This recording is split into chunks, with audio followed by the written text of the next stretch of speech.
everyone, and welcome back to the Project Manga Podcast, where we cover Ayashimon, Sakamoto Days, Mission Yozakura Family, Jujutsu Kaisen, My Hero Academia, and One Piece week to week. And we're back for issue number 25. I'm your host, Nox. No Mello this episode. He's tied up at a convention this weekend, but I'm joined by my good buddies Axel and Yato. You might remember them from previous episodes that we've done across all the content that Project Manga does. I'll make sure that we get their links for Twitter and Twitch and YouTube and whatnot down in the description for you, so you can follow them and see what they got going on. And while you're down there, make sure you check out all of our links. You're going to have links to follow us on Twitter and all of our other individual social media accounts. You're going to be able to join our online communities like Discord. The Discord link's down there too. Follow us on Twitch. Listen to Project Manga wherever you normally get your podcasts, at Apple, Spotify, what have you. And there's also going to be a link to support what we do directly by checking out our Patreon. But oh yeah, and while you're down there, there's going to be timestamps so that you can skip spoilers for the series that you're not yet caught up in. And also, while you're down there, slap a like on the video and make sure you subscribe if you're new, because we upload weekly and we're constantly talking about your favorite manga.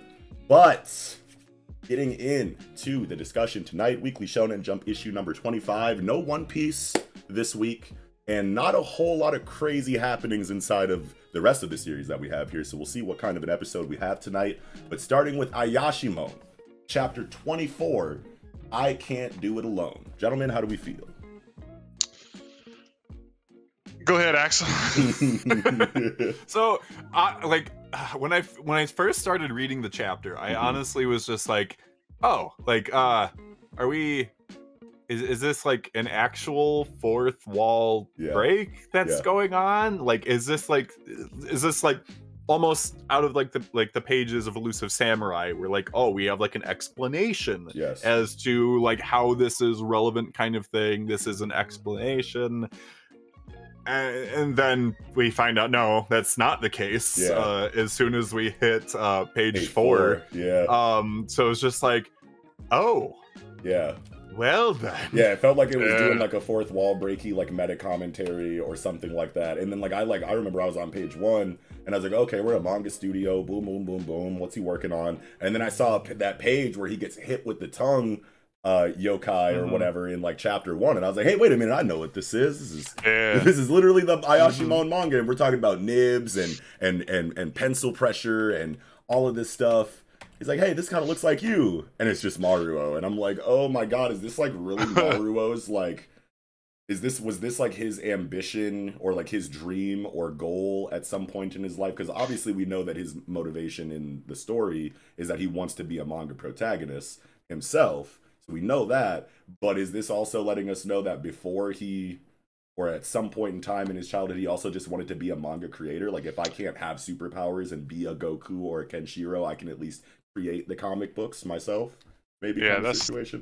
That's kind of what I was thinking. Like, you know, when we first get introduced to Mario, he's like going through the flashbacks and talking about how he tried all these other jobs. He tried to work at a bakery. He tried to, you know, be a taxi driver. He tried to do a lot of stuff, and he was like getting fired, and they were like, get the hell out of here, you're breaking everything. And like, I'm thinking maybe at some point, maybe back in the day, he might have wanted to be a manga artist, and it just didn't play out that way. And he's having these flashbacks as he's like on the brink of death, and it's like, this is what my life could have been if like I would have, like, didn't have hands. If his hands weren't made of like absolute destruction. he could have been something for his hands.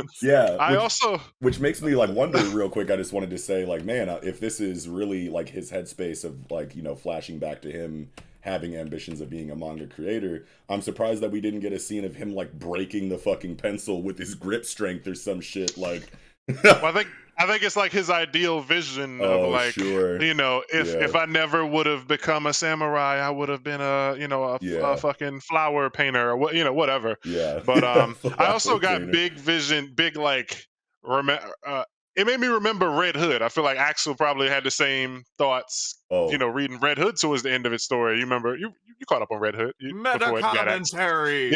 Red Hood, I don't think you read it, Knox. I did not near read the it. end, the last like 3 or 4 chapters felt a lot like this, but like more aggressive or bitter. Yeah, it was just like, oh, you guys don't like my manga? Well, I'm just going to make this as meta as hell. Just like, your opinion doesn't matter. I do remember a panel that someone shared when Red Hood was ending, that it was literally just the panel of like a line of dialogue that was saying something along the lines of what Axel was just kind of mocking in regard to like, oh, you don't like my story? Where here's why everything that I was doing matters and why y'all didn't get it or something like that.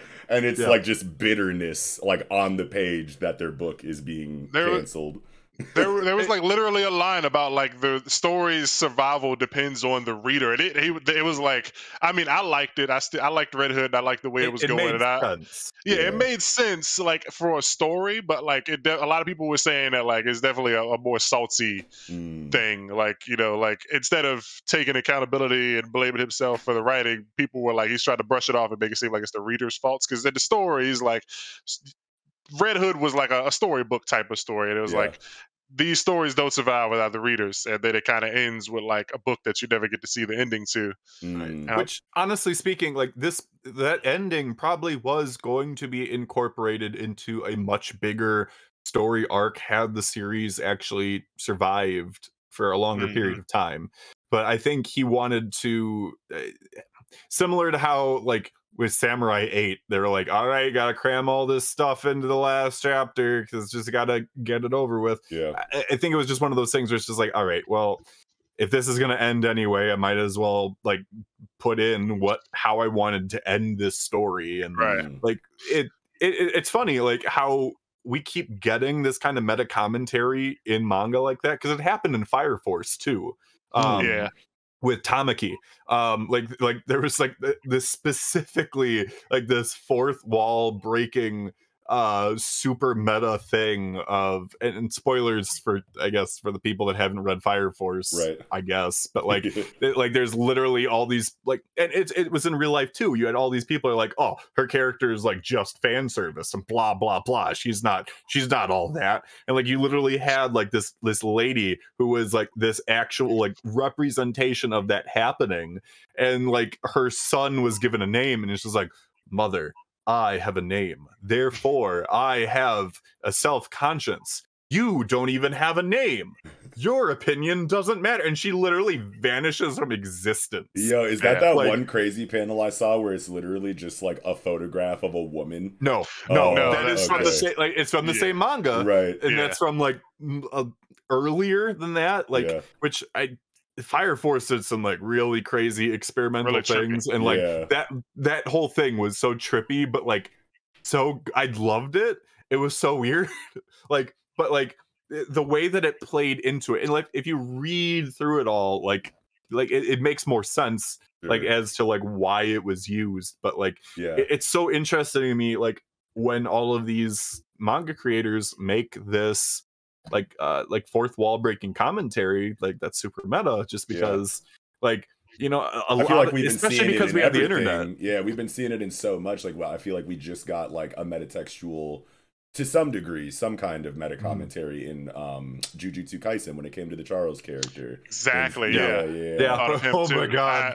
I've got that written down too. It made me think of Charles. But like the worry with the Red Hood thing was like when I first read it, like the first couple of pages when they're like in this guy's room and he's like creating a manga, he's like, I feel like what's happening is it felt like Kakuyuji was kind of showing, you know, explaining himself to the readers, because I'm in a lot of servers. We're all in a lot of Discord servers and Twitters and stuff.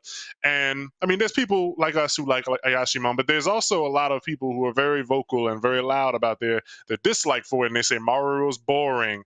Maruro, all he does is punch.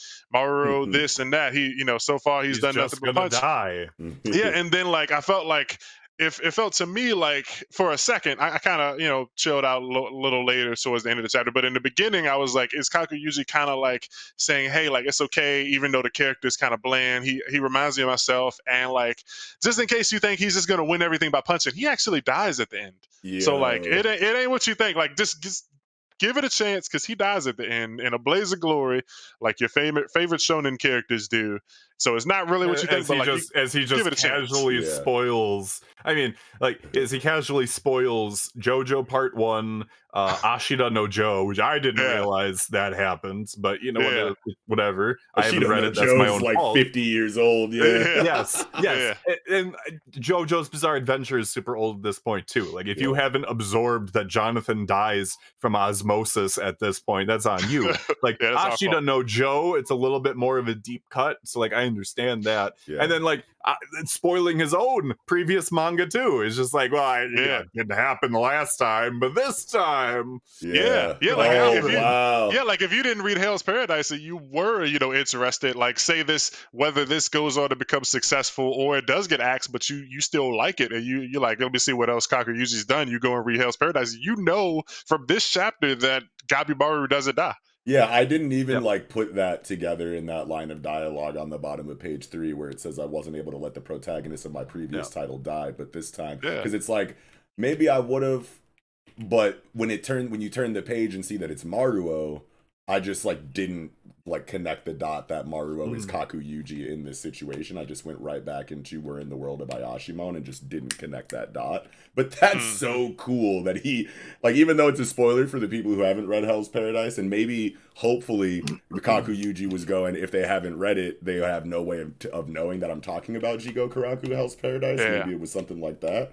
But like, no, that's definitely him talking about Gabimaru, and that's so cool. It is. It doesn't, like, I haven't finished Hell's Paradise myself. I do own all 13 volumes at this point. Okay, very proud of that. Nice. But to me, that doesn't affect. Honestly speaking, it would affect my reading more if he had died, and I found out that way. Right. So like him finding out that he's alive, like, honestly makes me want to read it more, because I do like happy endings. And like, from what I read of Hell's Paradise, I read like 35 chapters before things happened. That's like right as they're getting into Tao and shit. Wow.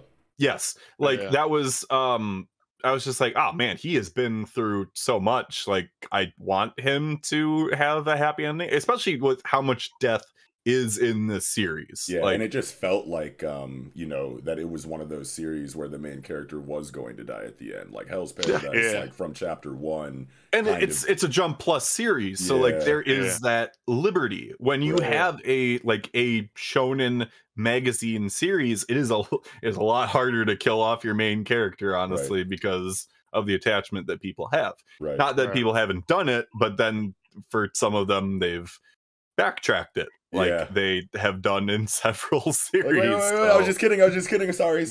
Like, oh, they didn't like that. He's actually Goku's back. Goku's back. I promise. Goku's back for like the 7th time. Goku is back. It's okay. Like, when you're Jump Plus and like, you know, 100,000 people see the series, and then like, you know, your main character dies, it's like, oh man, that sucks, but that was epic, wasn't it? But when you got 500 million people that have eyes on your series and you kill a character, it's like you're going to get like such a big chunk of those people being upset about that I could totally see there being editorial pressure to revive the character, or even just like creator, mangaka, author pressure to bring the character back, because you see your audience reaction to that and you want to ease that for them because you are attached to your audience just like they're attached to your book.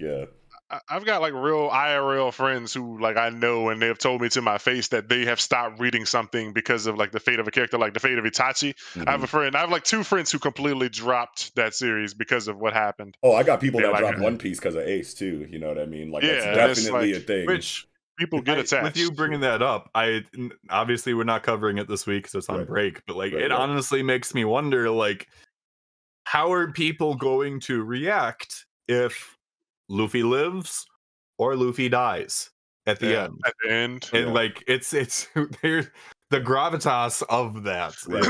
Like, because I mean, like any given controversial thing, honestly, in One Piece at this point is enough to completely set off the fandom. Let alone the ending, like, right? Especially when you have an ending that hinges like on like it's one major thing that people have been waiting for since the beginning of the series. And this is like a 30-year series, so it's like it's going to be polarizing no matter what decision you make. It could be the best fucking ending of a story ever written, but people's headcanons are so, you know, thoroughly ingrained into their enjoyment. Yeah, exactly. Ingrained into their enjoyment. You said it very if it wasn't for like the social conversations and the groups that people are in for One Piece and stuff like that, I would say that it's usually probably, I feel like, should be safer to have a character like Luffy die at the end, because at that point, like, you've already read all 3,000 chapters. What you go do? Stop reading it? Like, the story's over. But like somebody who's like 200 chapters, episodes into One Piece right now, you know you're gonna hear about Luffy dying through the grapevine if he dies. You know,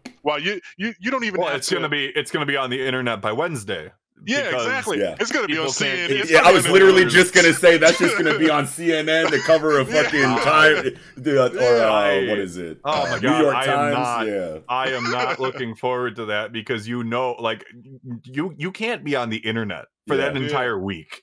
Yeah, like it's gonna be over. Hey, anybody who cares about the ending of One Piece not being spoiled for them should probably chill off the internet for like the last for 3 months. You know what I mean? Because it's like you're not. My mom's gonna call me. Yeah, you're not gonna.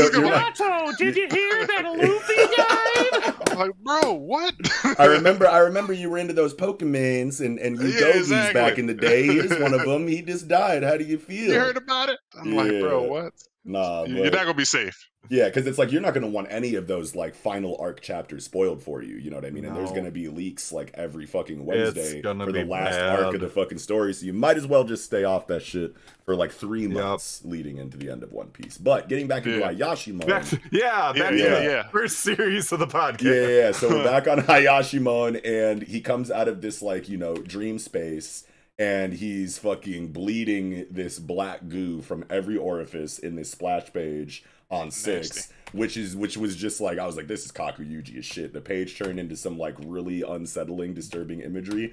Been a minute since we got that in Ayashimon, I want to say.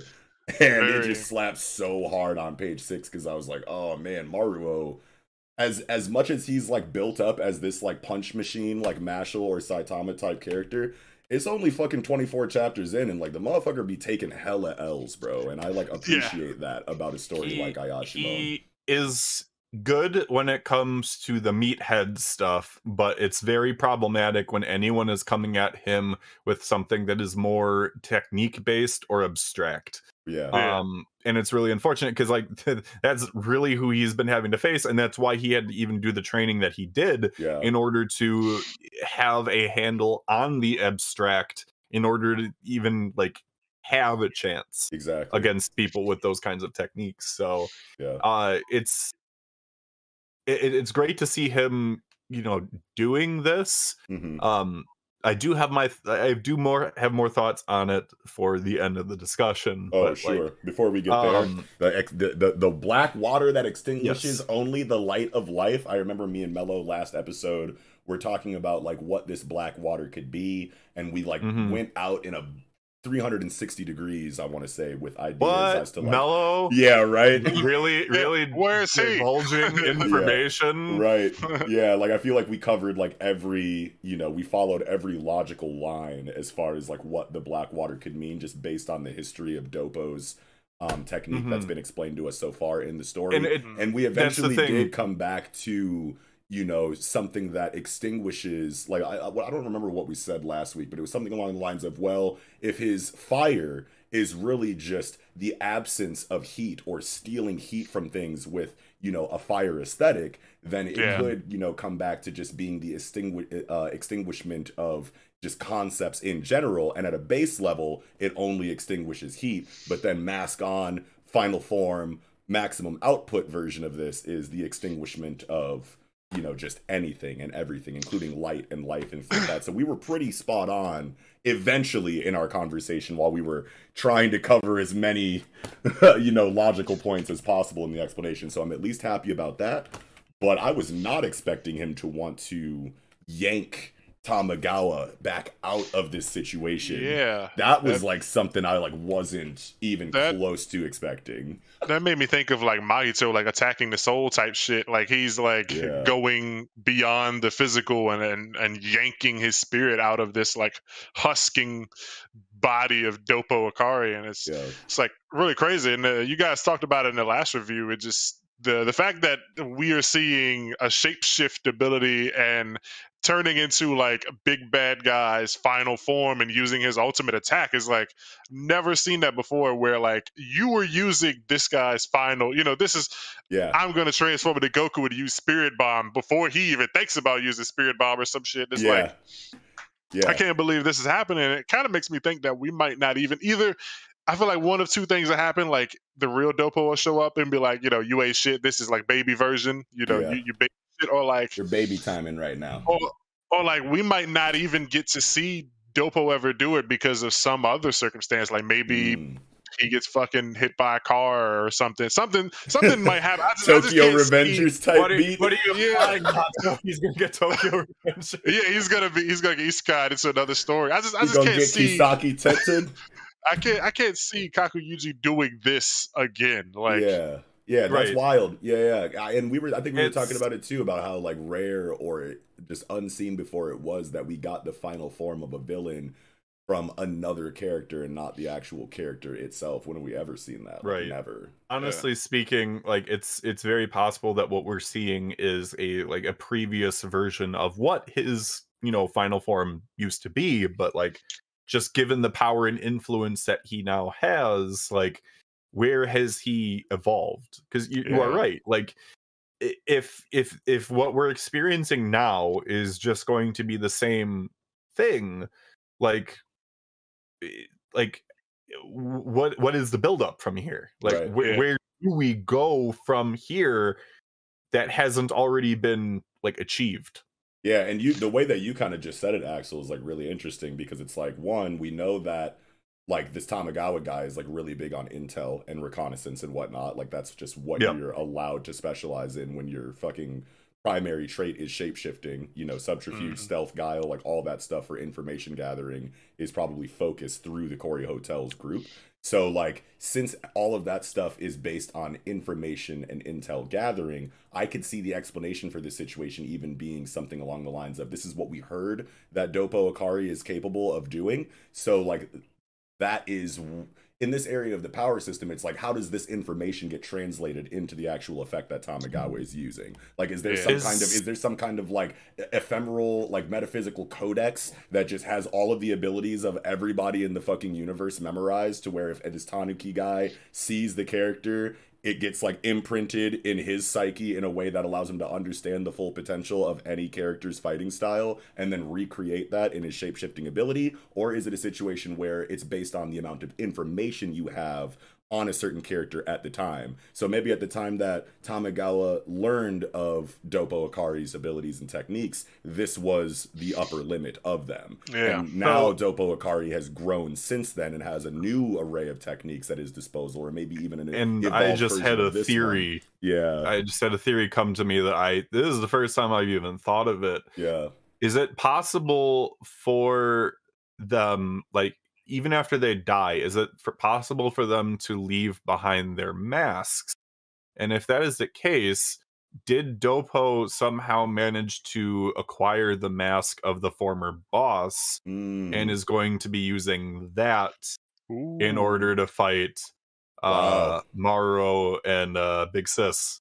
That would be something. Instead of showing us Dopo's mask, is like, you guys didn't expect to ever see this, and that plays on to I forget the chick's name, Urara. It'd be like, yo, you never thought you'd see this shit again, and he pulls out her fucking dad's mask. That'd be nuts. That would be something. But now you're making me think even more again about how like these guys reincarnate every 100 years. So if that's the case, then it makes even more sense that the upper limit in maximum potential of everyone's techniques are kind of understood and recorded over time, just because these guys live multiple lives. Every 100 years or so they come back. So if it's an information related organization like Cory Hotels, I can definitely see them having a database of like all of the prominent yokai throughout history and what they've been capable of inside of each of their lives and whatnot. So I think I think it would be really fitting, though, if that this is either what Axel was saying, or this is a case where Tamagawa's version of Dopo right now is just the last time he saw Dopo use his mask, maybe 3 or 4 years ago, and this was his level, and Dopo's maybe trained or gotten some sort of item or amulet to make it so that he can keep his sanity and keep pushing further beyond, like our boys over in Black Clover. But something, I think it would be fitting if, like, Tamagawa being the information guy, his whole plan falls apart because of his lack of information on how Dopo has taken the ability to the next level, Right. and he doesn't have that information. So he does know that transforming. Well, he does know, because the thing is, transforming and staying in that form for too long, I guess, no matter what you transform into. He accepted that fate, and he was just like, well, screw it. Like, in order to win, I'm willing to sacrifice myself in the process. Yeah. Okay. Yeah. The reason we were having, I had forgot why we were even talking about it. It was because of the fact that he's using Dopo's final form in this fight before Dopo, and so he may have just not seen Dopo do it. Yeah,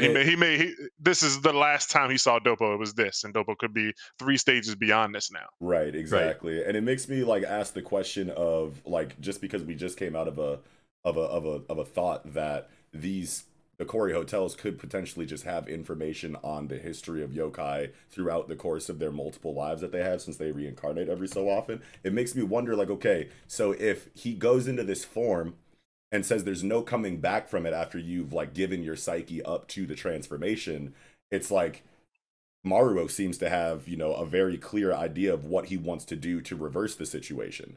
And it makes sense that the yokai, even an organization like Kori Hotels that's known for information gathering and just being in the know on how certain things work, you want to assume that extends into the power system as much as it extends into anywhere else as far as information gathering goes. So it's why don't they know of a way to reverse the situation, or mention a way to reverse the situation, if there is a way? And there probably isn't a way for yokai to do it. But Maruo is like a Marabito, or at the very least is using a different power system than the rest of the yokai. So it makes sense, one, that he would be able to have an idea like this to remove, the true Tamagawa from the Dopo clone situation in a way that is going to be wildly new and fresh for everyone else involved. But also that could be a reason why he was even able to come back from this Blackwater situation in the first place. Because if a yokai gets hit with this Blackwater situation, they probably don't have anything inside of their power system that can reverse it or bring them back or heal them or whatever. Or a normal human. Yeah, or even a normal human. But Maruo is accessing the prana power system. So he's got his Suksma Sarira, all in balance or whatever. And that probably is, a part of the explanation as to why he was even able to come back out of this dream sequence in the manga creation studio to then wake up from the Blackwater, seemingly, I don't want to say unharmed, but he just seems a little bit more able-bodied than you'd think somebody who just came back from death would be. From life-sucking black water enveloping your entire being. Yeah, that was some Made in Abyss shit. Yeah, I'm holy shit, dude.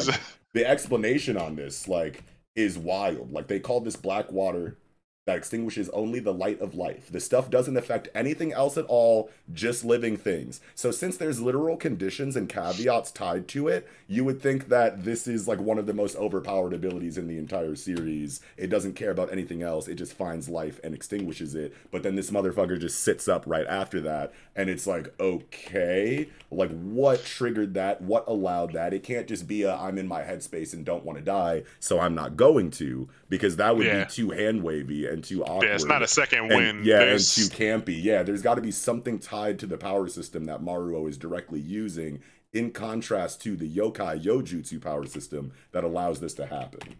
And oh, sorry. I was going to say, just random tangent. It just kind of reminds me of Amaterasu from Naruto. How it's just oh, this is the black flame that burns everything until nothing exists. And it's just and then it just kind of gets waved off multiple times. Every time it's used, it's just okay, we ever gonna see someone actually get burnt to a crisp? Right? It's just okay, cool. Yeah, it's good to know that. That's scary, I guess. But I feel when reading black liquid is cool, but it didn't work. Yeah. I feel like when reading a chapter like this, just in a bubble without thinking of other, other media, other manga and stuff like that, it's easy to forget stuff like the fact that this guy he had the whole power system of Tao in his last book, and that shit was very complex. It had millions of branches that went in every direction. So like, if you forget about stuff like that, it's easy to be like, well, what the fuck? Maruo just got up. The main character just wills himself back up after, vomiting out of his eyeballs. But no, like there's probably going to be some sort of explanation for this. And it'll probably be because he's not fully human. And also the training that he's been going through. And like a lot of stuff is going to happen.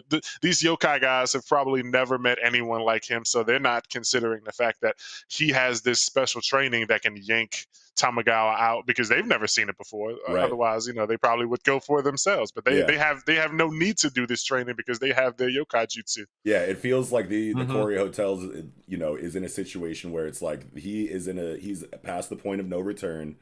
Like according to our understanding of this power system, once you enter this state, there's no going back. So like it only makes sense that he would be able to just have an off the top of the head idea that we know is eventually going to be successful, probably. And have it be that effective without Corey Hotels knowing of that possibility.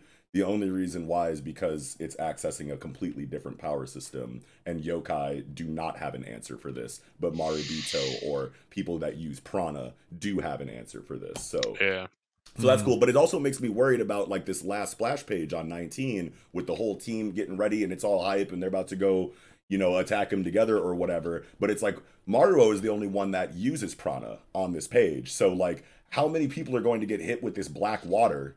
You know what I mean? And not have a way to come back. It can only be used once. Oh, that's right. Oh, you're totally right. Yeah. So, and again, that's kind of why I even related it to Amaterasu, because it's just like, this is a technique that can only be used like such and such amount of times, and your eyeballs will bleed. And it's just like, like with this, it's like he used the ultimate technique that can only be used once, even if it's the actual dopo. And it's just like, and this is what happens? Yeah. One chapter. That's it? Yeah. He's awake after one chapter? Yeah. I think all these guys are just going to kind of throw themselves at Tamagawa and kind of hold him down, 30 on one and pin him down while like Maruo tries to reach in there and pull him out. Like gets his shit all in order. And then fucking yanks his shit out. Yeah. A lot of these guys are going to get turned into fucking Sonic rings though. Like some people have already been cashed. Yeah. R.I.P. Waku. Oh my god. Yeah. Rest in peace, a lot of these fellas. But the last thing that I really have is that felt like kind of weird to me is that Maruo gets hit with this black water attack last chapter, and we know that from the previous chapters they have this telepathic link, this like psionic rapport, through their tattoos or whatever, that sends a reverberation of the damage that Maruo receives back to Urara. So it's like, what did she do? Just like sever the psionic link right before he got hit with the black water? Otherwise, I don't think that we really got, that big of attention, paid paid to what that attack did to Urara as well. Yeah. It's like I was expecting her to just like pass the fuck out or whatever because the rapport was established when he got hit. And no, it's just like, oh no, Maruo got hurt. And it's like, shouldn't you be for her to like actually show up? Or for her to actually show up from behind the door. That's the thing, is that like all this just got shoehorned immediately into the chapter rather than like giving it like, let's say like 2 chapters even for it to breathe. And like to your point, to show that like, okay, they have this link when it's convenient, I guess, and when it's not, don't worry about it. It was very weird. It's fine. It was weird. It's fine. I guess now that we think about it, she should have probably had like some black shit coming, at least like some black tears or something. But maybe it'll be explained that like the link, she only feels the pain when it's like a physical force or something. Or only when he gets punched. When he gets punched, my gut hurts too. But not if his life is being extinguished. I just start sweating a little bit. But I don't know. I think one panel would all it would have taken of like Urara being like, luckily I saw that attack coming and severed our psionic link right before it made contact. Otherwise, I'd be on the fucking ground with him, bleeding from every fucking orifice or something like that. Because that would do a lot for the competence of Urara in general, to just like be able to notice something like that coming and preemptively sever the link to make sure that she didn't take damage. That would be really cool. And also to just like get that level of like complexity in the switching on and switching off of that area of their power situation that they have established would just be really cool. Plus, it wouldn't make the situation feel so weird that she didn't writhe in pain after Maruo took this fucking damage. Like at least a little bit, better. like yeah, like just a little Hershey syrup dripping from her mouth, or bloody tear or something, a little nosebleed, something. But she's just like sweating and stressed. Like I got it. Like she's like telling her to wake up. Somebody should be like shaking her, telling her to wake up too. I think. Something like that. But I mean, other than that, like the door opening, Dobuki, whatever the fucking like nutsack raccoon. Whatever the lead nutsack raccoon dude is, him opening the door, like I was like, really? You're just gonna open the door? And then it says, even old Gyobu's at a loss, huh? Looks like keeping us prisoner isn't a priority anymore. And I was like, oh, okay, that's good. That's fine, because obviously Tamagawa has entered Dopo Akari mode and he's just attacking in 360 degrees and not caring about who gets in his way. That's obviously a bigger deal. Friendly fire is now on. Yeah, that's like a way bigger deal than keeping these people, confined or whatever. So him opening the door could be seen as, okay, this dude's not so bad. He was just doing what he thought he had to do. He's not like actually a piece of shit. Otherwise, why not just leave him in the room? Because like you have to be going out of your way to try to help them to open the door. Otherwise, like you could literally just leave it closed, and like how does that affect anything that's happening right now?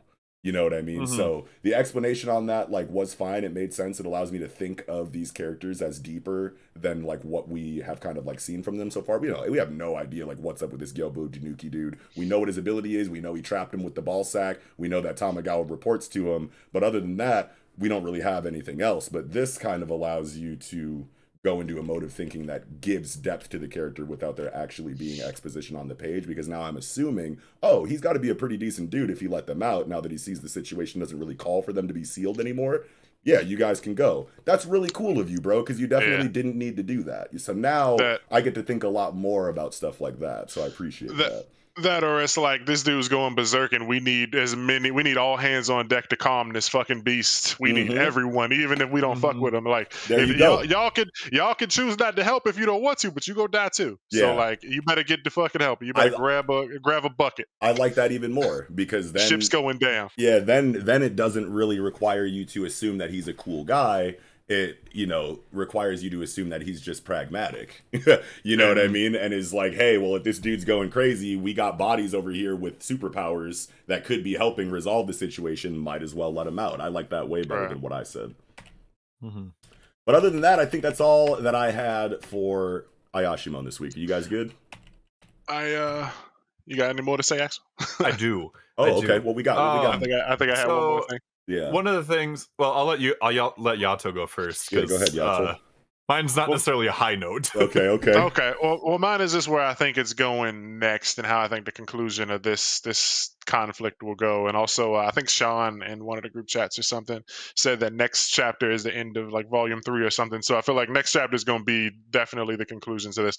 But I feel like I think how it ends is it'll either involve the guys that were trying to seal, the main character cast under the, a couple floors down, or like Maruo may actually save this guy, and they not wanting to be buddy, but everyone there thanks Maruo and his gang, and they do agree to come to terms because the Urara gang, they did want to meet with the Korea hotels and form an alliance, and they may agree to form an alliance if they save Tamagawa's life, because those people are super, like, they love Tamagawa. Yeah. So I think it will probably become get to a point where they're like, okay, we fuck with the Urawa gang, but like we're also gonna play both sides. We're gonna like do a double spy thing. We're gonna pretend that we don't fuck with you guys, and you guys don't come near the hotels, and we'll make it seem like we kicked y'all out of the area, but like we're still gonna watch out for Dopo, and we'll let you know if he's doing any slick shit. I like that. I like that a lot, actually. I think we're gonna get some information warfare. That would be cool for like, perspective, swapping on it, right? Because it's like after they came out of the Dopo Akari situation, they were like, all right, well, let's go see what's good with Ayakashi Beastars because we need allies. Ayakashi Beastars got their shit pushed in, separate from the Urawa gang, and then they found that out and was like, well, who's left? Corey Hotels. So they go to Corey Hotels, and the audience is probably going, these guys are definitely teaming up with them if Ayakashi Beastars is out of here because this is the only group left, and we know that they have to make an alliance with somebody. I feel like Yuji like knew that would be the line of thinking that the audience would have, so he made the Corey Hotels antagonistic in that situation to subvert that idea. It's like, well, now what the fuck is going to happen, because I wasn't expecting Corey Hotels to be fucking assholes to these guys, so now what? Then coming out of the antagonistic situation, you have Maruo save, Tamagawa's life, and now that brings it back to the alliance idea, because it's like, well, now I have a reason to fuck with you. We're not just going to fuck with you because we're the only group left that isn't absorbed by the Enma Syndicate. Now we're fucking with you because you gave us a reason to, which I think feels like way better. Or maybe even like in a case where like, cause Tamagawa was really like adamant. He was really like, you guys need to get the fuck out of here. So I could see it happening like that, but either he does turn over a new leaf, but I feel like that would be a worse way of having it happen than Maruo saving Tamagawa's life, but Tamagawa is like out of it. He's like unconscious, maybe in a coma, and his people are like, thank you for saving our boss. We owe you everything for saving our boss because we love Tamagawa. So we'll help you, we'll join you, but like we're gonna keep fronting and acting like we don't fuck with you. Don't come near the hotels, but we are cool. We will share information with you and we won't be in your way, but like just keep up appearances, don't come near the hotels. Okay. I love that. I like it either way. Either one of these possibilities that we just discussed, I feel like would be really cool to see. But Axel, what do you got for us? All right. So there was something in the chapter that really kind of, other than the fact that like Tamagawa was, masquerading as Dopo and supposedly using, a copy of his ultimate technique, the fact that like there was such a big moment with him with this whole fourth wall break of being like, if it was the old me, I wouldn't mind dying like a manga protagonist like that. It's just how it goes. But like I have people that I want to protect, like, and like I can't go dying right now. Those are kinds of things where it's just like, all right, where does the character development go from here? Because like that's one of those things where, especially because the finality of death, and like especially like with some manga characters, not all of them, like that's something where it's just like, okay, that feels like very end game type of character development. And me, I read everything in the magazine. I read a lot of everything. You can just say everything. Honestly speaking, and I'm trying to read more. Like I noticed, especially like in Shugamaru from this week, but like you can also see things in Doran. Like the flags are presenting themselves in that like these three series absolutely could be ending with the next acts, especially when you consider the fact that with this last round we got one new series and Ayakashi Triangle moved to Jump Plus. Nothing actually got axed, and as of this year, we are in May, we've only had 3 new series introduced in Shonen Jump, because Ayashimon, Shugamaru, and Doran were all introduced at the end of last year. Like we've only had 3 new series, so like it's not that crazy to think, honestly speaking, that all 3 of those series could end with the next acts. And you're thinking that's why we're getting this, like, you know, epiphany inside of Maruo's, like, on top of the fact that we saw the Doppo stuff that we did, the fact that, honestly speaking, like, this whole hotel mini arc has been just that, a mini arc. Like, we are speed running this, honestly speaking. We're not spending enough time necessarily with any one thing, so we're just like rolling on through, which, I mean, with newer that's series, under the assumption like that it is ending pretty soon. Yes, if we know that it's ending pretty soon, then yes, this feels like we're speed running through character interactions. So that's the thing, is that, like, I can't say one way or another that, oh, obviously this is happening, like, oh, all the signs are there. If you're Shugamaru, yes, the signs are blatant that that is what they're doing. With Doran, they're doing things that, like, it's like, oh, we're revealing backstory things, like, now and resolving it really fast, like, okay, like, this could end too. I'm not saying it will. I'm just saying that, like, again, when you think about it, we've only had 3 new series this year, and honestly, we're only gonna have probably 2 more serialization rounds for this year. Like, we typically have 4 or 5. Like, it's not that unheard of for Jump to say, all right, we're gonna get rid of 3 or 4. They could toss Earthchild in there as well, for all we know. We also got Black Clover, you know, being on break though, so I guess I feel like that kind of, like, takes a little bit of the pressure off for a few months. Yes, and that's also possibly why we only had the 1 series change like that we did. Which in Ayakashi Triangle, his view numbers went like dummy as soon as it made the Jump Plus switch. It's honestly crazy. But like, I just want to put that out there for the people that are like, oh, this could never happen, and I'm just like, Phantom Seer. The Phantom Seer, Last Sayuki. Like, I mean, I don't know what the numbers for Last Sayuki was looking like, but like that didn't feel like not like Phantom Seer to my knowledge. Oh, okay. So I mean, like, and that's the, like, the most direct comparison I can make, though, is that like it's not that crazy to think that it's on a similar trajectory to Phantom Seer, especially, again, because I am the Jump statistics and data guy. Ayashimon hasn't had a color page since chapter 9. We just had chapter 24, and again, color pages aren't everything, but the same thing happened to Phantom Seer, where, like, it had an early color page, and so did Doran. For whatever reason, Shugamaru did. Like, that one didn't have one at all. And then just recently, Earthchild and Akane Banashi had one at about the same chapter mark. But like, there's been no movement either for Ayashimon in the TOC. It has not removed itself from the back of the magazine. It hasn't had any kind of, like, top 3s. It obviously hasn't had a second cover yet. Compared to some of the other, like, breakout hits that we've had. So I want to go with it. I'm being realistic. This is not me saying that I don't enjoy Ayashimon, because obviously I do. But like, I'd be lying if I didn't say, hey, this is showing similar signs to another series that people loved, people thought was doing all right, and honestly speaking, numbers wise, it did. But like, if you're looking at the big picture, there are certain things that are not adding up.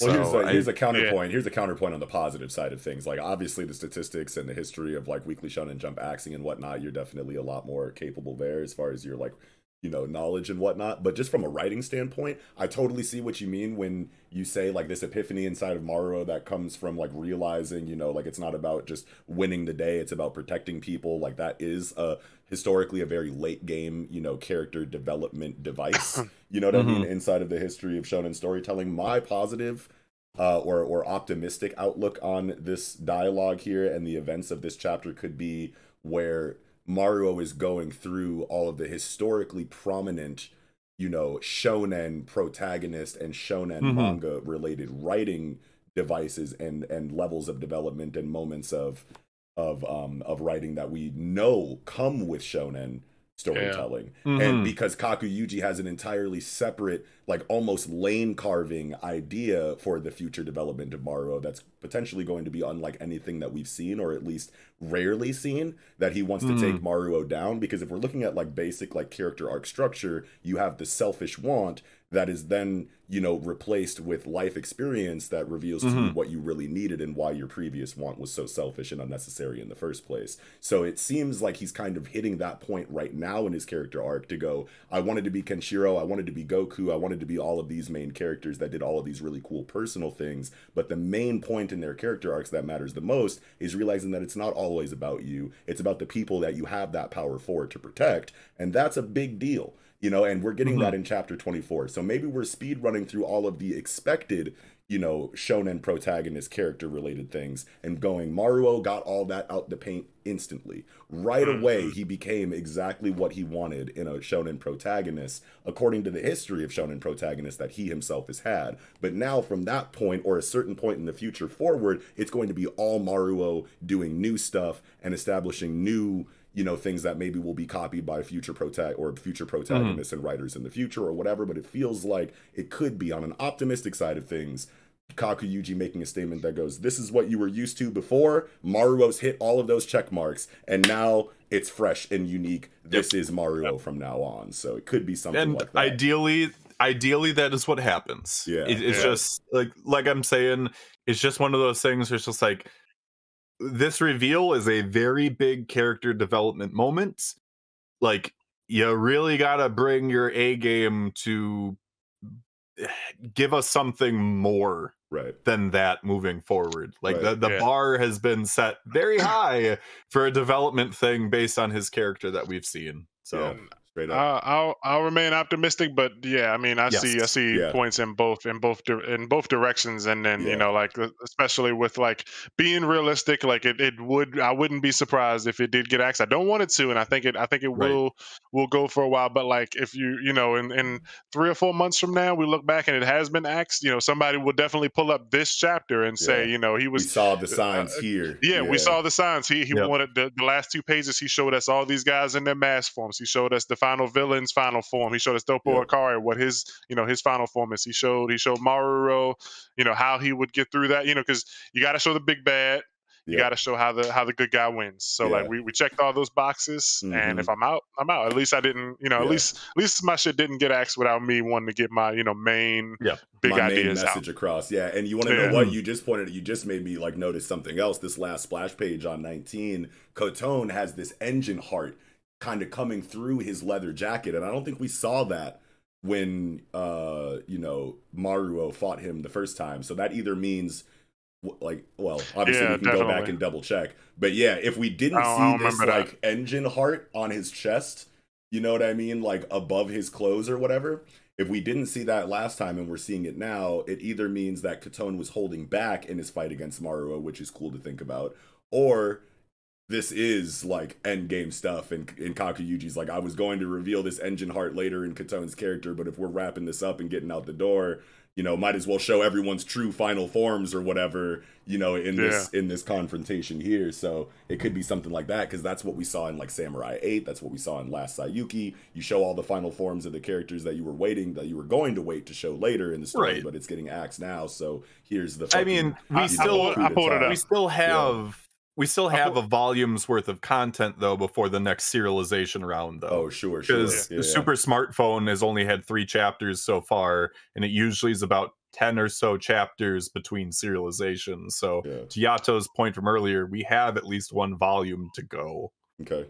Yeah, I did pull it up, though, so in that way, I think it is safe. He does have it in chapter 13. He's got that, like, engine heart thingy. Oh, he does have it? Yeah, chapter 13, he's got it. Okay. All right, well then never mind. So, yeah, but I didn't remember it either. I'm spent. I'm through with Ayashimon for this week. All right, well, I think that'll good too. Awesome. I think that'll do it for Ayashimon 24 this week. All right, moving into Sakamoto Days, chapter 71, hard mode. Oh my god, these color pages. Right, Axel, what's up, man? Sakamoto Days does not miss. We've got a banger cover. We got a banger color double page spread.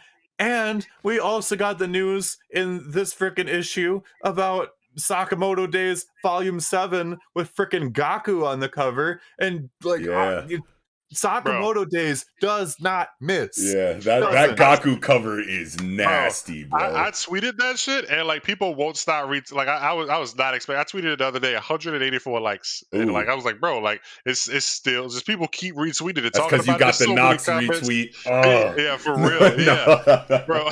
I mean that'll do it, yo. But like I keep getting like notifications from people saying like I gotta check this out. I'm like, bro, it's just a cover, y'all are going in. Yes. It's free. You go on Manga Plus, and it's all free for a year. There you go. Man. Honestly, yes. Gaku's like cold though. Oh my god, it's I loved it. Like, if I really should have started collecting the Sakamoto Days Jump magazines. Honestly, I should have done it. I didn't. And I love it. It does not miss. Yeah, honestly speaking, it hasn't missed for me yet. No. It is slowly supplanting Mission Yozakura family as like the king of color pages in Shonen Jump. Honestly, because like it just keeps getting them. Whether it's just color pages or whether it's from getting lead colors on the cover, it does not miss. It doesn't. I really feel like it's impressive because I feel like when you read a series like this, you start getting into Sakamoto, you kind of worry that like it might go the Mashle route and become like too goofy, but like it stays super serious and like there's goofball moments, but like it never gets to the point where it's like, all right, this is too goofy for me. Sakamoto, does a really good job of maintaining that balance of seriousness and comedy. It's the Gintama of the magazine. There you go. It is the Gintama of this era of Shonen Jump for sure. Yeah.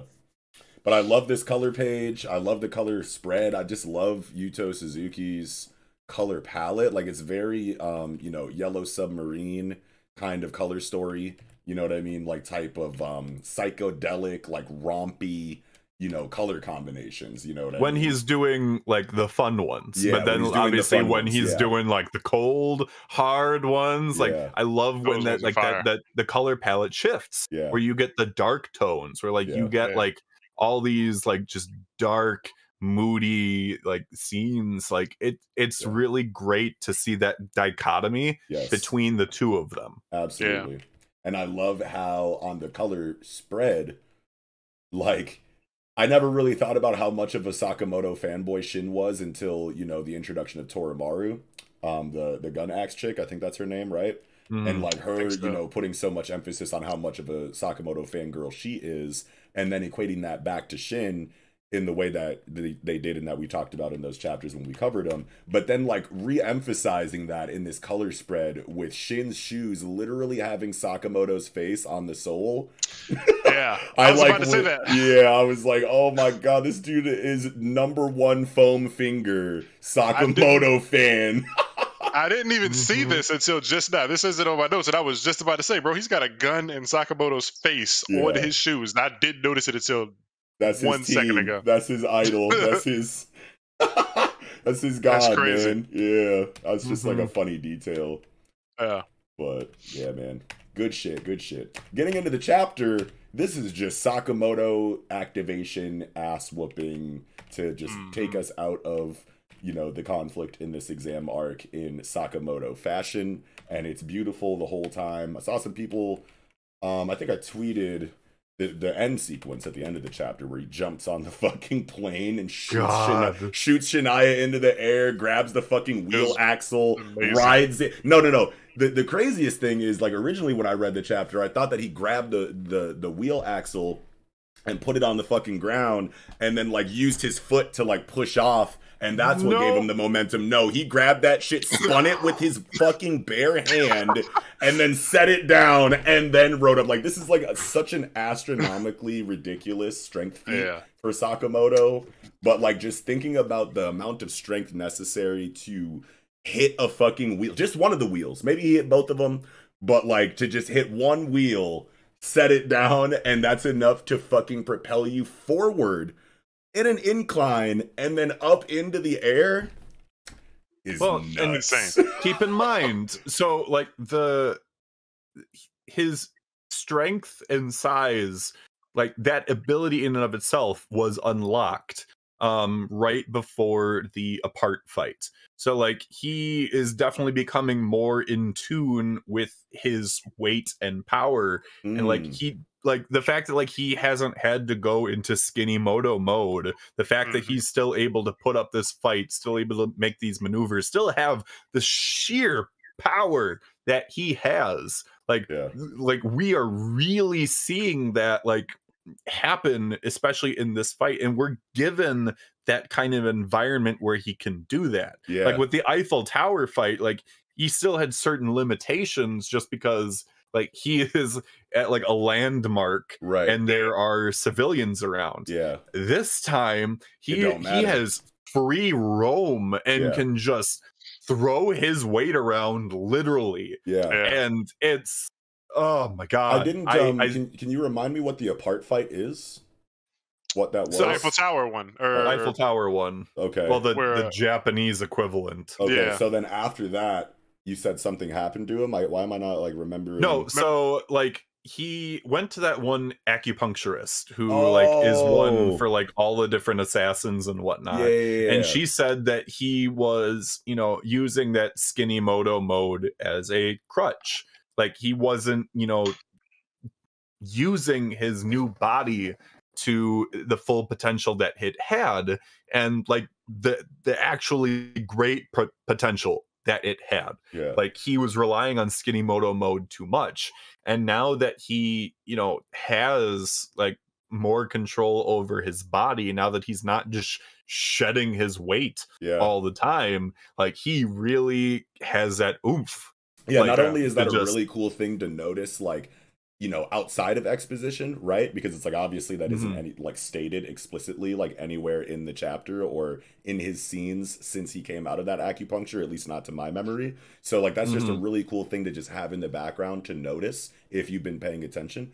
But then also it makes the situation feel really cool that this is the kind of conflict that kind of fruit is shown in, right? Because it's like, okay, Gaku and X or Slur or whatever in the last arc, we can assume Sakamoto was not even close to ready to square up with them. Obviously there was some like, you know, collateral damage issues and like, you know, civilian casualty issues that Sakamoto and the protagonist team kind of had to account for back then that they don't have to account for now. But like we could assume just based on the way that the narrative was going that these are the big bads that they have to work themselves up towards to beat, and that's why they're in this exam in the first place or whatever, is because we got to go get ourselves together, we got to get tight for the coming conflicts and whatnot. But Sakamoto is now right here in direct opposition to Gaku, and he smoked him, you know what I mean? So like that is a pretty big leap from the last arc where Sakamoto really couldn't do anything against Slur and Gaku for, you know, a combination of reasons that we talked about or whatever. But that power dynamic was established and that gap was established in that last arc. And now for him to re-engage Gaku in a way where he completely overwhelms him because of this new appreciation and understanding of his weight and strength coming out of the acupuncture stuff, feels good that he smoked Gaku while he's in this virtual reality situation with the Shania body and not just outright whoops Gaku, you know what I mean? Because there's a lot of factors that went into why Gaku lost the way he did against Sakamoto. Shin and Kaji did hella damage in their fight to him. His body was already breaking while fighting them. Sakamoto comes in essentially to just clean up the situation once the Shania body is effectively spent, but Gaku was still driving it. So to show, you know, a closing, a smaller closing of that gap in a non-explicit way, like this chapter, feels really good now that I like kind of am thinking about it after you brought it up, Axel.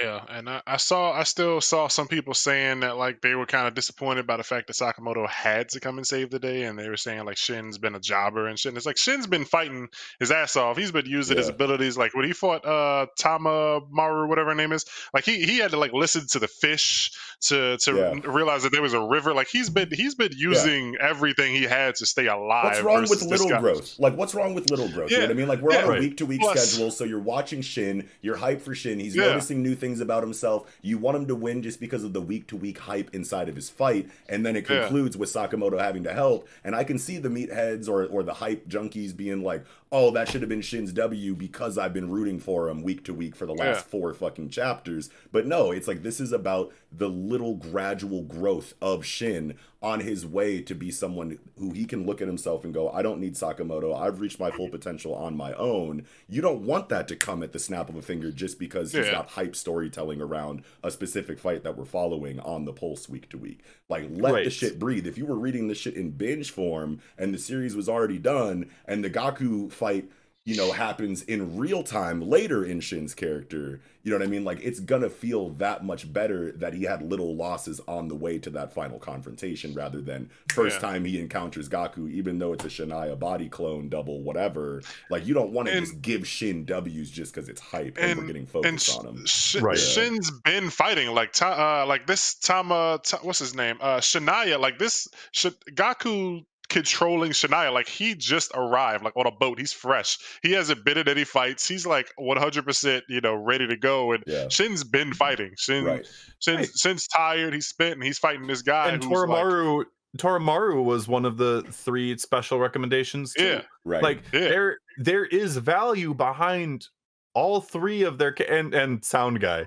Kaji shy. Like it's just one of those things where it's just like, okay, are we really like just like underappreciating the fact that like he just went toe to toe with a special recommendation and was able to like have her admit that he was the bigger Sakamoto fan, among other things. Like it at the same time, like if he actually were to beat Gaku, isn't that undervaluing Gaku as a result? It's that dumb argument of like, if I punch myself and I do not feel pain, is that because I am like weak or like my body is too strong kind of thing? Like it's that argument. It's just like, okay, well, if Shin wins, that means Gaku loses. And do you really this fight is supposed to show, like, again, the only reason why Gaku didn't do more is because he faced off against one of the strongest assassins that he could come across, like, and got his hand just sliced off. This, like, we are seeing Gaku's raw abilities just copy and pasted onto another individual. Like, this fight is supposed to show that, like, he is formidable. For Shin to win, again, like like what has been already said, where he's already gone through these fights, where he has fought one of the other special recommendation, assassins. Like, wouldn't it cheapen it a little bit if he really did beat Gaku? Like, that's how it feels to me. Like, Gaku is still at this level, even when it's not really him. That like Sakamoto has to step up. Shin is not that level yet, and I don't want him to be that level yet. People just get like tunnel vision and they forget all of the factors involved in these power scaling situations. And all they see is this character beat this character. How does that trickle down and permeate throughout the rest of the power situation and history of conflict resolution that we've gotten in these fights historically? That's all they see. You know what I mean? But like there just is so much more involved, like what Yato was saying about how Shin has been fighting throughout this exam arc leading into the Shania Gaku fight. And like you said, Axel, one of them was a special recommendation. So it's like his stamina is not being taken into account when it comes to this loss that he received. There's a whole bunch of factors that a lot of people that are complaining about this resolution are just not accounting for. And like Shania's body, Shania's like his exhaustion level and things like that don't matter because like he's being controlled. His body is being controlled by Gaku, who is miles away eating burgers. Like Gaku is chilling. No matter what happens to Shania's body, Gaku is cool. He's relaxing. He's got a they're literally just blowing. Chilling and talking about karaoke from the night before. Literally, like he is. Antler dude's like, should I turn on this music? He's like, nah, bro. Like, they're chilling. No matter what happens in this fight, Gaku is cool. Like, you can rip Shania's head off. Gaku is fine. Like, so. And again, like, and on top of that, like, Sakamoto said, I am trusting you to take care of these other kids right now, and I'm going to take care of it. Like, if this wasn't something where Sakamoto, you know, trusted Shin to do it, like, this would have been one of those things where Sakamoto took the time to, he has to, you know, parry off Shania and then help get everyone away and then go back to the fight. No, he trusts Shin enough that he's like, okay, I can trust you that, like, I don't have to take this time to save you guys. I am trusting you to do so I can put my full attention into beating this punk. And beat that punk he did. There is value in that. There is absolutely value in that. Like, I think in a way too, I think some people have become spoiled just because of the brisk pace that so many modern shonen series are taking with their arcs and whatnot. Like, they want that immediate satisfaction now. They want it now so they can get to the next best thing again and again and again in however many chapters. Like, it's okay to take it slow sometimes. You can't just strip you said, away the character. Baby steps. Yeah, baby steps. Like, there's nothing wrong with that. I feel like these people just completely, like, forget about the character writing, and they just, like, treat these characters as, like, WWF action toys that they're just, like, slamming together in their fucking rooms, like, hanging out with their friends, and, like, that's all that matters to them. And it's like, no, like, there's so many other factors that you have to consider in, like, what makes these characters great and strong, and, like, what makes them valuable in the narrative. And I know it's an action series that's, like, heavily focused on, like, choreography and, like, hand-to-hand combat and shit, so it's easy to kind of get lost in the sauce of, like, hype choreography meathead oonga boonga exchanges. But at the end of the day, like, Yuto Suzuki is still writing very deep and multi-dimensional characters. The story is there. Yeah, so it's I feel like people are seeing, they're looking at it like, wow, this fight's still going on after 3 chapters. Shin should have won by now. Otherwise, Shin's a jobber. Like, I feel like people like that, you need to not be reading weekly unless you're like, if you're going to read weekly, you need to, like, remove yourself from these groups where people just say things like, this guy's a jobber or he sucks. You need to be, like, more into, like, people who are actually, like, trying to discuss the chapters instead of just coming in weekly and being like, oh, this chapter my goat sucked. Won, your goat lost. Everybody likes me, everybody hates you, and, like, that's, if those like, are the only circles you hang out in, you're not gonna get a lot of it. This author will never recover from this chapter. Next chapter, oh well, they actually pulled through. You know, I believed in them the entire time. Okay, buddy.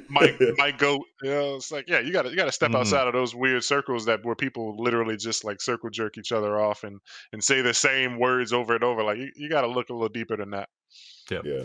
I do want to say, though, since we brought up fight choreography, I said this on Twitter, and I stand by this, and I want to say right now that best does not necessarily equate to favorite. But I do think that this was the best choreographed fight so far, because honestly speaking, in Sakamoto Days. Okay. And I say this, like, one of the greatest strengths that Sakamoto Days has in its fights is that it makes the most of its locations in its fights. And that's not something that you necessarily see a lot in other series. This is a really good point. Like, you'll have, like, a lot of them where, like, oh man, like, they're doing these really cool maneuvers and whatnot, but they're not necessarily making use of the scenery and, like, the environment and, like, things that can be used. And, like, this chapter just did it again and again and again, where Sakamoto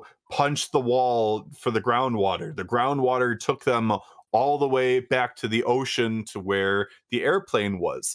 Slap the seat belt, the most ominous seat belt theme.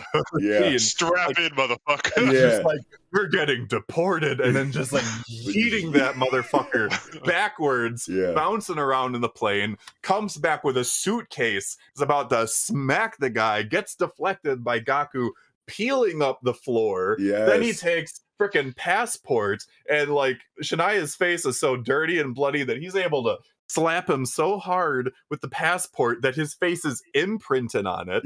Then to the point you made before, where he's able to use his weight to launch him with the plane wing as a fucking seesaw.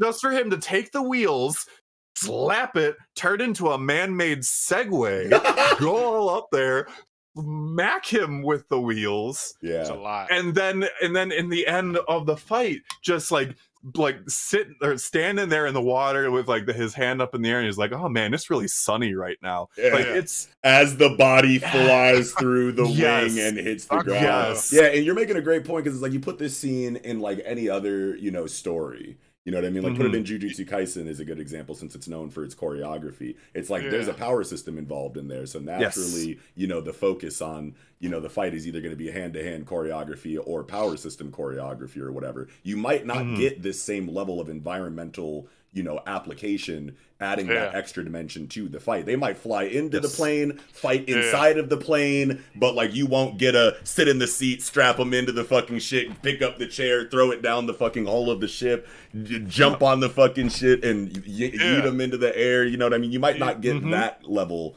you know, and that is a good thing, you know, to bring up when it comes to Sakamoto Days as far as what sets it apart that I never thought about before. That was killer. You put this in something like a My Hero and you literally just got like a dude crashes in the plane and then character 2 punches him through the plane and then you never see the plane again. Yeah, like that's the plane the last isn't of the used plane. anymore. It's like the plane was a wall, guy punches him through the wall. Wall no longer matters. Yeah. I mean, to be fair, when you think of what's her face, Stars and Stripes, and like you think, oh, you know, the planes had the significance that they had briefly, and then they were just kind of there and then used against her kind of thing. Like you didn't have like one of those things where it's just like, oh, like here's this really cool part where like she's just like ripping the paneling off of like the plane or like going through like parts of it or stuff like that. And not that it had to, because like you meant like I said, like they have this power system, they have quirks, they have other things that like you can bounce off of. With Sakamoto Days, yes, you have certain people that have like special abilities or whatnot, but like the fact of the matter is Sakamoto, he's super strong, he's got all these assassination techniques, but he's able to make use of anything that's around him at his disposal, which we already saw on the plane previously while it was in the air. Like the fact that like they could make use of anything, that is one of Sakamoto Days' like greatest strengths. Is that it doesn't have a shared power system to kind of like you said, Knox, like other series can't necessarily do what Sakamoto Days is doing with this choreography. I feel like they could and they just don't, right? Because I made the point to say, like, you know, you have other stimuli that, like, you know, the narrative kind of you know, revolves around, you know what I mean, inside of action, you know what I mean? Like in Jujutsu Kaisen, they do be throwing hands, but there also is a whole shared power system there, and the abilities do matter a fuck ton in these fights. You know what I mean? So knowing that, you could still get environmental and structure, you know, manipulation and usage in fights in Jujutsu Kaisen, despite everything that I just said. But it just doesn't happen. You know what I mean? And that doesn't necessarily have to mean it's because Akutami Gege didn't think of it or can't do it. It's just, you know, different strokes for different folks. He wants to tell this kind of story inside of his conflict or whatever, and that's totally fine. But Yuto Suzuki, either just through a combination of just how creative this person is or the fact that he doesn't have a shared power system to kind of like center the fights around or whatever, he made the conscious effort to include this dynamic in his conflict. So like that's instantly sets him apart, just that decision making. Go ahead. Something like Jujutsu will use it like to start a fight or something. Like it'll happen. Like somebody will throw something. Like Hikari throws the glass at Yuji. Yuji's like, oh shit, and then the doors come to try to slam on Yuji. It's like that it's used, but like in Sakamoto Days, you got like the entire environment and then the next environment. Like Sakamoto takes them from this underwater cave. They're fighting underwater. They're like drowning. Gaku's laying on his back fighting. And the antler dude's like, what are you doing? What are you doing? I'm swimming. He's fighting on his back, swimming. And then they end up on this plane. And they're not just fighting on the roof of the plane. They're not fighting next to the plane. They end up fighting in the plane. All throughout he straps the him plane. in. He swings a suitcase at him. Like this is the type of stuff that you don't get anywhere else. And like you know, a lot of times, you know, the suitcase, either the suitcase will get deflected. That's it. He'll follow up with a punch in any other series. But Sakamoto grabs a passport. Yeah, it always has me like, hold on, he's going to do something cold with this random mundane household item. You know what I'm saying? When he took the pen at the beginning of the exam, all the weapons dropped down. You kind of had to make do with what you got, and he got like a fucking ballpoint pen or some shit, and he fucking threw that shit like dynamically like out of the page, like going into the next page and shit. Like, you always get that kind of shit in Sakamoto Days. So when the fucking suitcase exploded and you had various random junk drawer items in the air, I was like, he could grab any one of these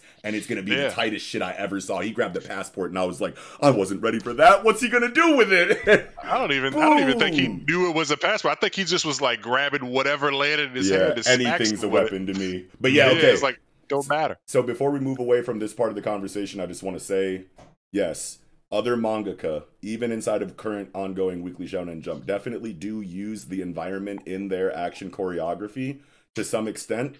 Not saying they don't, not saying they can't, but Yuto Suzuki makes a point to have that be a constant, necessary, expected thing inside of his action choreography, and that is a specific thing inside of his comic book creation that kind of sets him apart from his contemporaries.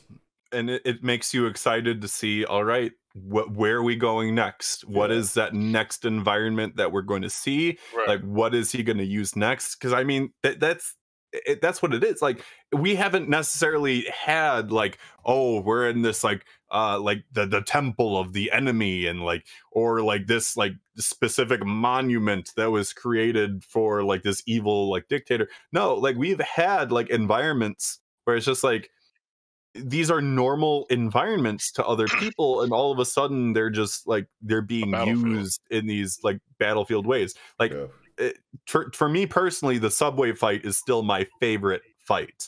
Just because thematically that one is just so much fun.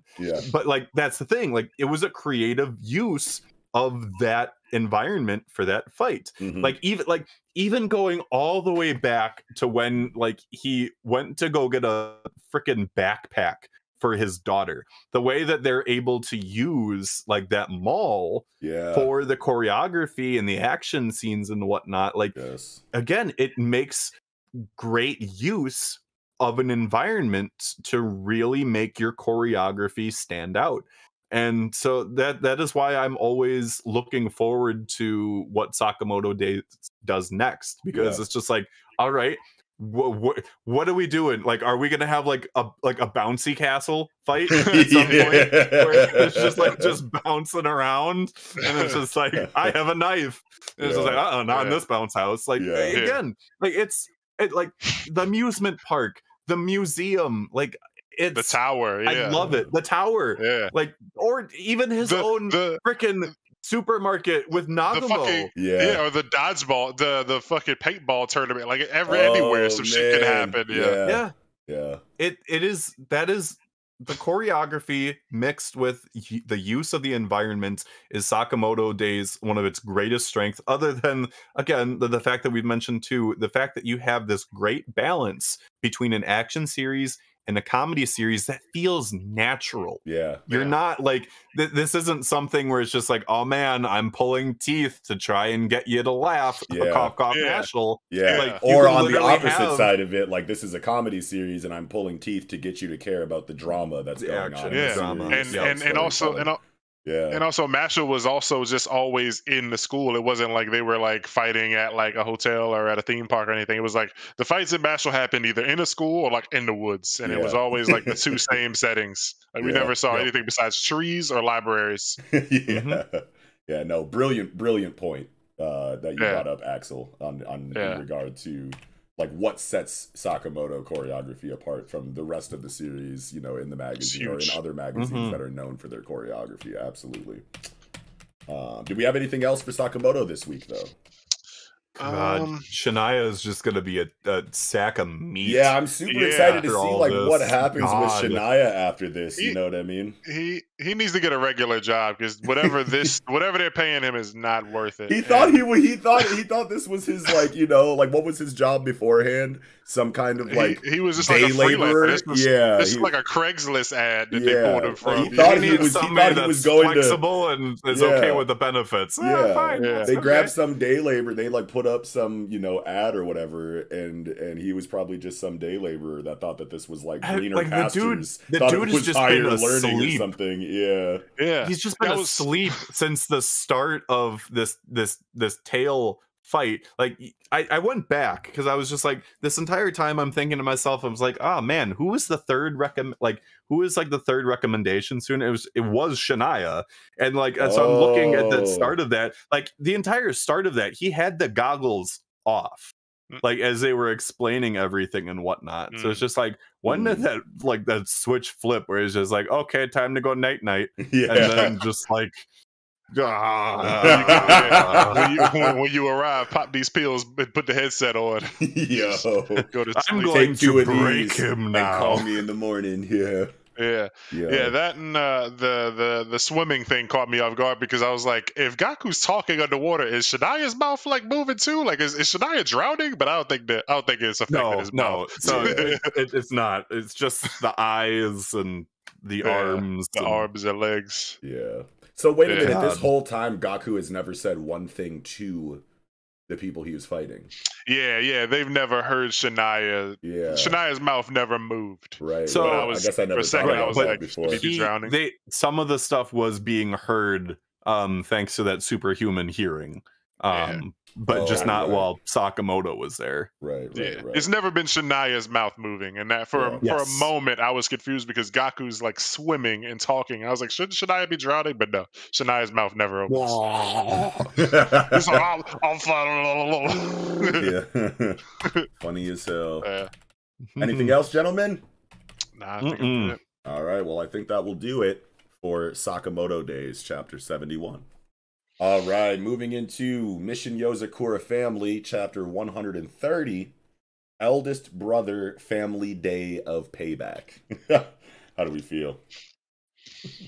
It's a nice chapter, but there's some very unsettling things in this chapter all the same. Yeah. Talking about like the Kengo stuff?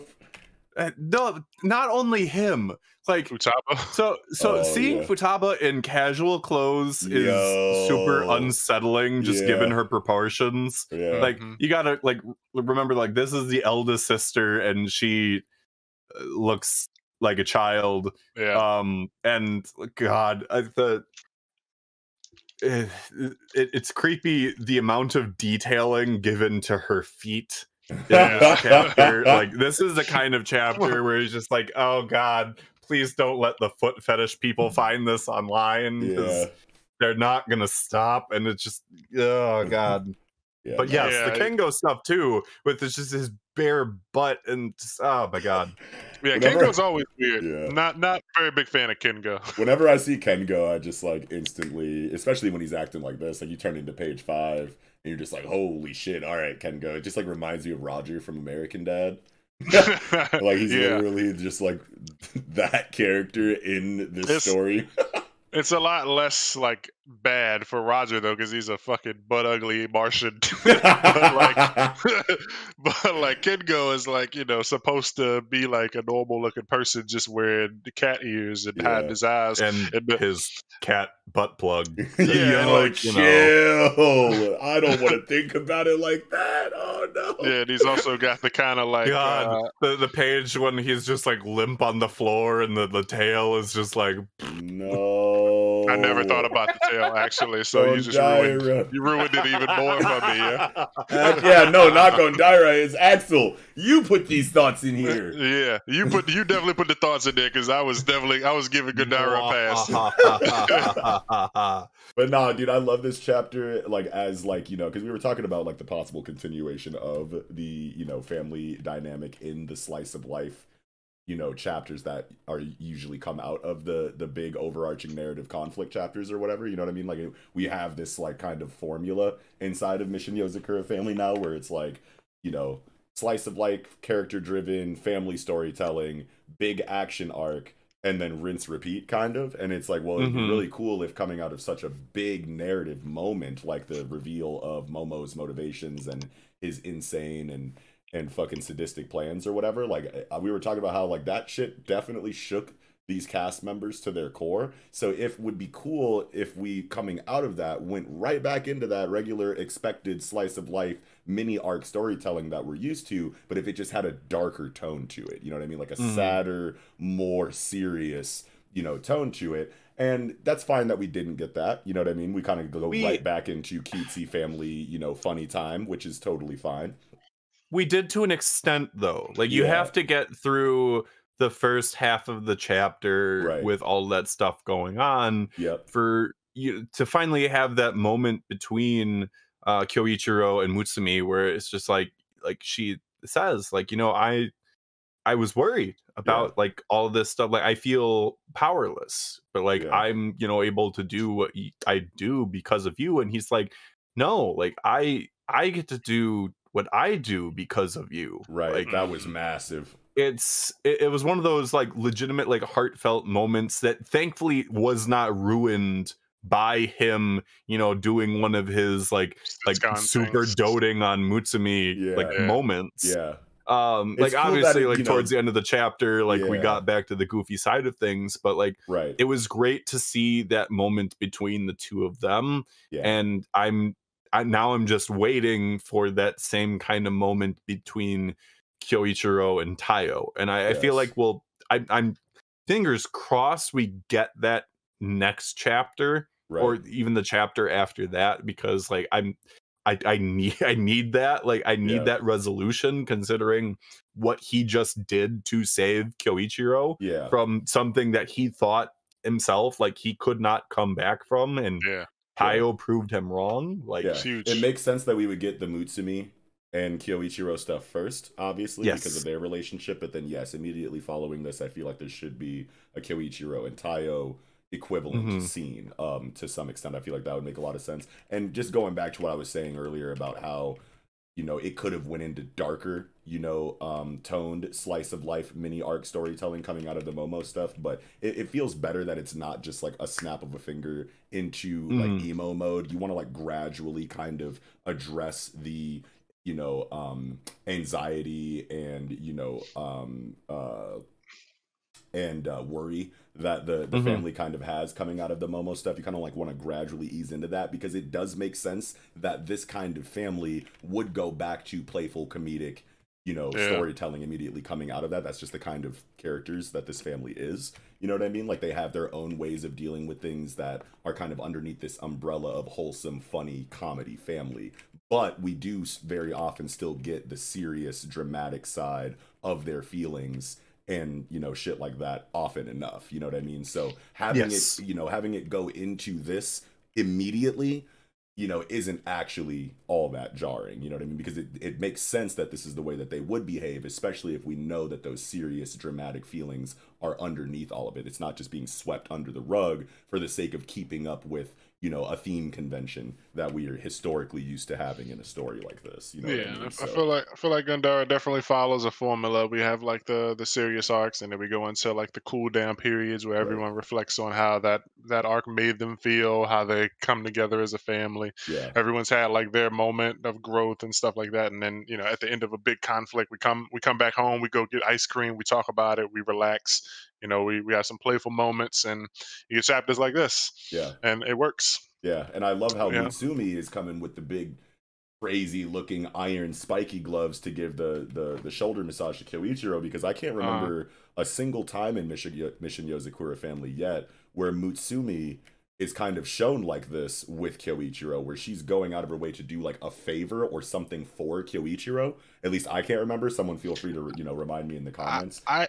I can't remember a single time where she, maybe I feel like I might be like way off, but I can't remember a single time where she has been in a moment where it looks like she can do like anything physical. Like the fact that she's using these gloves or whatever is like a feat to me, because I don't remember a single time where she's ever used a gadget, done anything.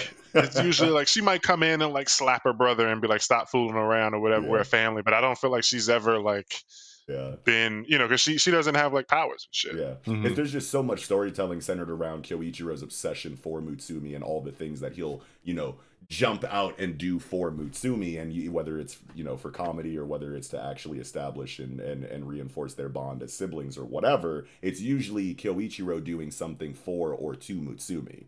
But this is a situation where everyone's kind of getting their payback and whatnot.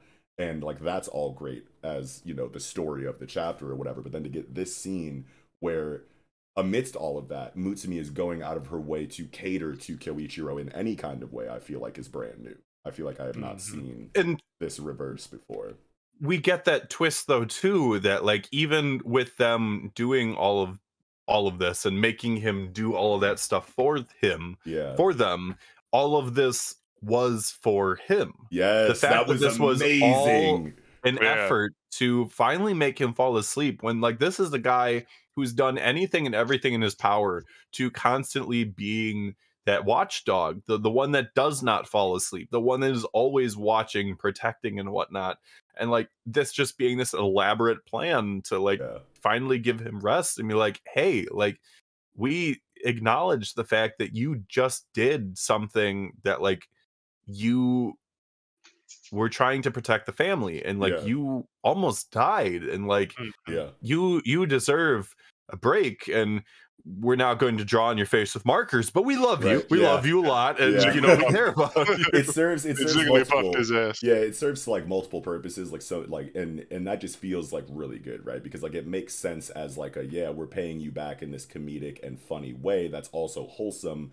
in regard to our family's dynamic that's been, established throughout the story so far. All of that shit felt really good, you know what I mean? And then you turn the page into 15, and it's like, that's exactly why we're doing all of this, though, is to give this dude, mental and physical, stress so that he will eventually fall asleep because he needs a fucking break. And like the way that was just planned and executed by Hitsuji Gondaira just feels so good, because it's just such an organic, domino effect of plot points of story continuation, because it's like, we just came out of a situation where everyone's pissed at you because you took this burden all entirely on your own personally and tried to deal with it without us. We're upset about that, so now we're going to exhaust you mentally and physically by doing all of these things that you wouldn't normally do, but you're allowing yourself to do to make it up to us, the people that you've wronged. But that is all then, like Axel said in this twist of, but we really put you through all of that just so that you could pass out. And that's just like so like, oh my God. It's really high really level wholesome storytelling. Yeah, exactly. Listening to you guys talk about it, and like now I'm thinking about it even more. It actually kind of makes me appreciate this chapter more. Just thinking about that fact, because like the whole chapter is painted as Kyoichiro doing favors and paying everyone back for saying his way of saying I'm sorry. Let me make it up to you. But the whole time it's them wearing him down by having him do shit for them, because normally, like, if someone would say, Kyoichiro, you need to take a nap, he would just say no. Kyoichiro, just take it easy today, we got it today, he would say no. He's always on alert. So they have tricked him into having him do favors for them so that he could ultimately at the end of the day finally take a break in a way that he would accept. Right, absolutely. Again, and right after he was going to frickin' die too. Right. Like that's the thing. Like this guy, he was not ready to stop doing things, despite the fact that he almost died. He was going to die if it was not for the existence of Taiyo. Like, there was nothing that anyone else in the family could do to save him. He might still die. Look at Nanao. What's Nanao cooking over here on page 15? Eternal sleep. I do sleep medicine formula. On page 7. Yeah, I was like, when the cute trio showed up, when it's just like I and Goliath and Nanao, and just like, can we do this? And he's just like, yes. Yeah. And I'm just like, Yes. Oh gosh. Goliath was my favorite because he just wants to go for a walk. Yeah, but he wants to go for a walk on like the dangerous route of climbing Mount Fuji, and it's like lethality rate 99%. Yeah, hell route. Yeah. Yeah, so they're just their eyes full of hope and just like, can we? And it's just like, it's like, and he doesn't even reluctantly like say like yes, like I guess. He's like, nah, fuck that, no problem at all. Bloop, throws the fucking shit back. He's right there on the side of the fucking mountain. He's like fully committed to this like house baby role, you know what I mean? Like he like went balls to the wall on it. There wasn't like any apprehension or reluctance at all. He was just like, yep, let's get it. And I was just like, dude, Kyoichiro, you're cool as fuck, bro. Yeah. It gives you like that appreciation for his character, and it gives you appreciation for the bond that these family members have for each other. And like, this shit wouldn't slap nearly as hard if we didn't have 100+ chapters of Kyoichiro constantly reminding us that he is not the kind of person that would do any of these things. Yeah. Yes.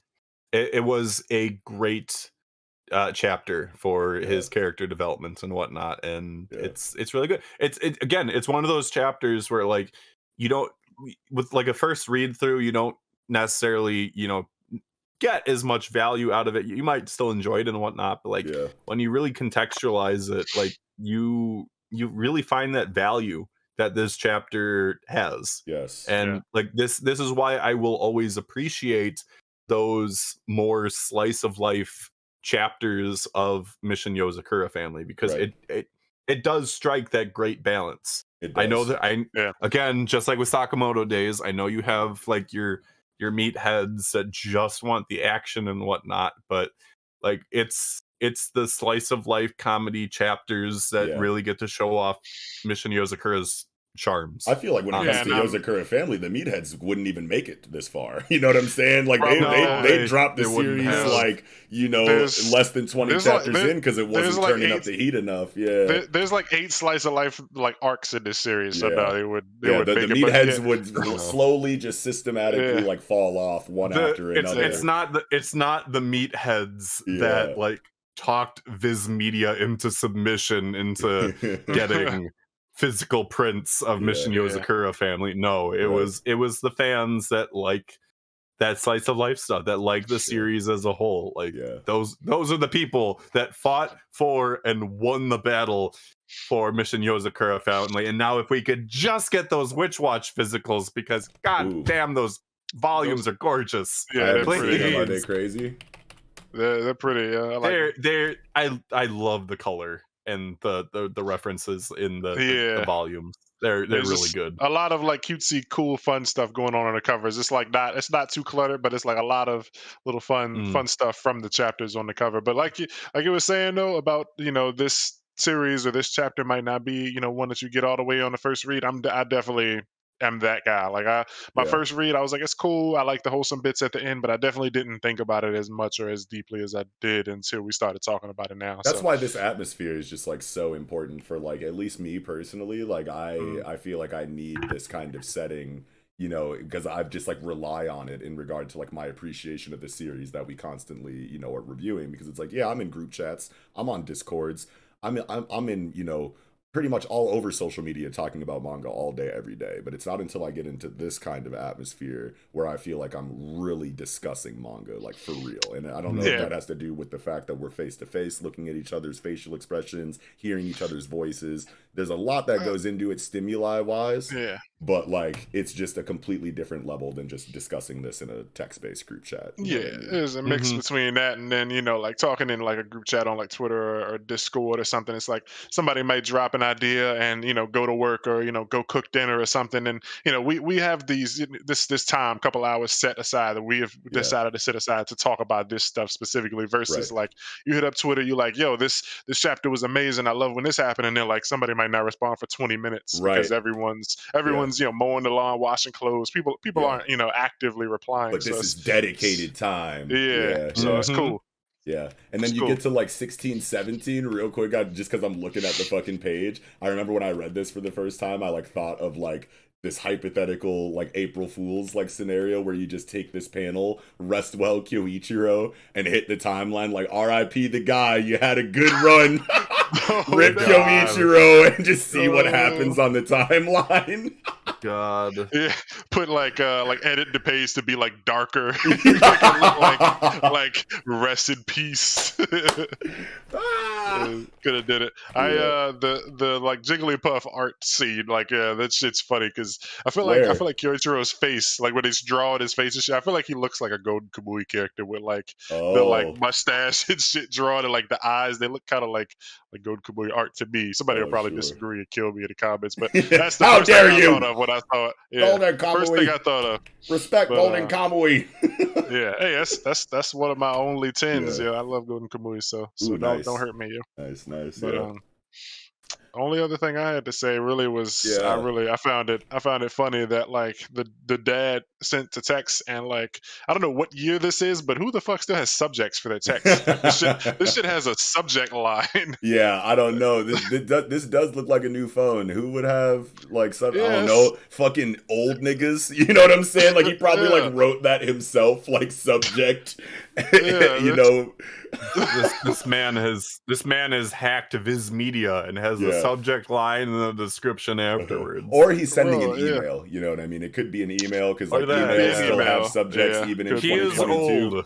Yeah, he is old as fuck. Yeah, so it's like Makes could just be an email, but if it's a text message, it looks like it's popping up as a text message. So I don't. He might be on a computer though. So yeah, you're right. Maybe Japanese phones are just different. You never know. I will never get over how much older he looks compared to their freaking grandpa. Like their grandpa looks more lively than their dad does. Yeah, right. Yeah. Oh man, we got to get writing for when we that actually too. See him in color, but like the grandpa is Momo's biological father, isn't he? Grandpa is the daughter or the former heads. Okay, the so mom. Ray's biological father is the grandpa. Wait, what? Right, what? so Rei Yozakura is Momo's wife. Right? Rei Yozakura is Mutsumi's mom. Mutsumi's mother is Rei. The daughter of the grandparents. Okay. Yeah. That's what I was He married into the family. Just like grandpa did. Got you. Okay. So then there's no like in the tree, there's no biological confirmation of Momo's parents. No, we have no idea who he came from. Yeah. Okay.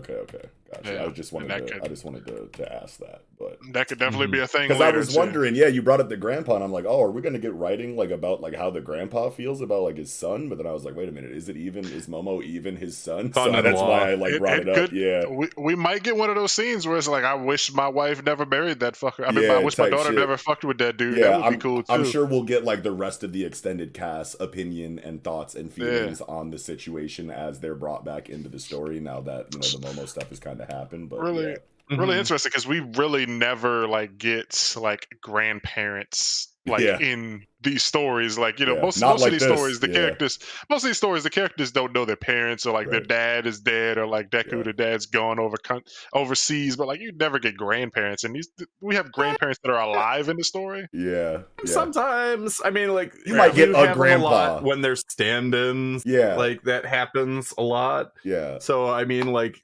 I mean, One Piece obviously is like the biggest example. I mean, like his grandpa is kind of an antagonistic force, but he is present. Right. Where's grandma? It's just rare. Yeah. Yeah. Who knows? Just like super rare. Like grandparents are. It entirely depends on the series. Yeah.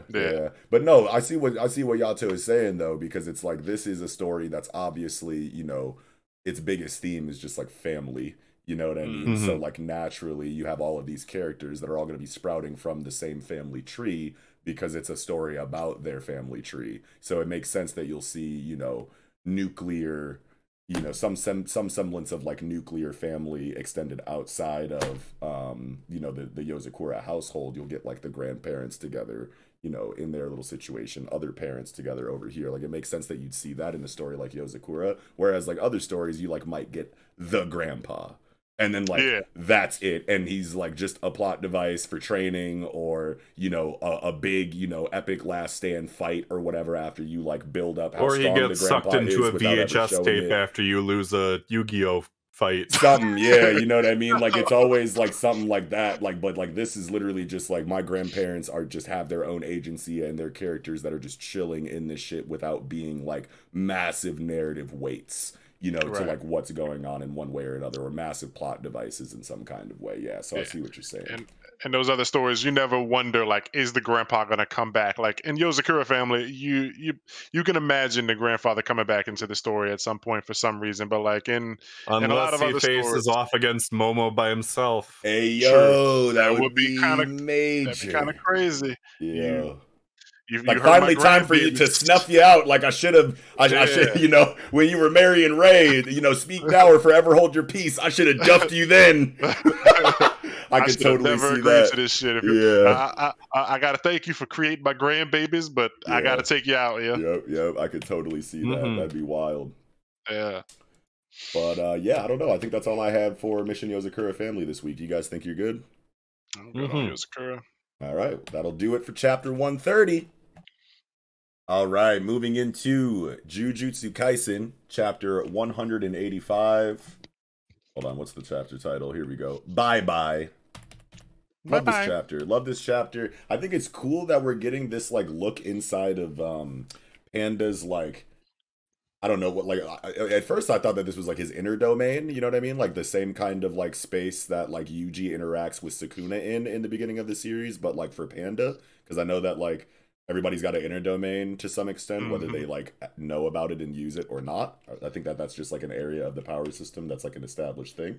So I feel like whenever we see shit like this, it could be, you know, that same kind of situation as like Sukuna and Yuji's setting for when they kind of like boxed in the beginning of the series or whatever. But it's cool to see just this look at Panda's, you know, inner situation, you know, because we always had these questions about like how the cores work, and you know, we got the information about like Yaga's technique and how it works with like soul information and implanting it into these dolls and whatnot. But like I don't remember, I know that we spent a little bit of time in here actually at the very beginning of Yaga's death chapter, but I could be wrong on that. But either way, it's just cool that we're here right now. So I'm gonna let y'all go because I went and did a lot of reading, and I feel like I could still be wrong because this chapter is very, you know, whatever you say, it might be right, might be wrong. It's gonna be it's a chapter that's gonna be taken a few different ways. But no matter what, I went and did a little research on, like, I went back and read all of the Yaga chapters, all of the Panda chapters to try and get some more information. And I'm glad that you did that, because I had the thought that I should do that, especially like these last couple of Jujutsu Kaisen segments. I've been getting like corrected hella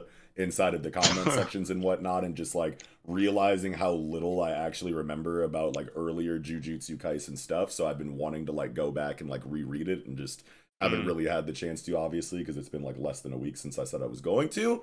But I didn't get a chance to like thoroughly research everything that I wanted to in preparation for this review. So I'm glad that you went back and reread everything, and that you'll be bringing that information to the conversation at least. So that's good. But yeah, Axel, go ahead with any kind of opening thoughts you have for the chapter while you let Yato cook. So this chapter for me felt very similar to the Ayashimon chapter for me, because the way that the chapter starts out is very ambiguous. Like, you're thinking to yourself, because I mean, at this point we're all used to, you know, characters getting a flashback as like something is happening. So you're thinking to yourself like, oh, like we're kind of seeing a flashback into Panda's character from like when he was younger, like like how he had this relationship with his siblings. That's how you took it. Okay. And I'm going to be completely honest, I didn't realize until this chapter that his sister was a Triceratops. Oh,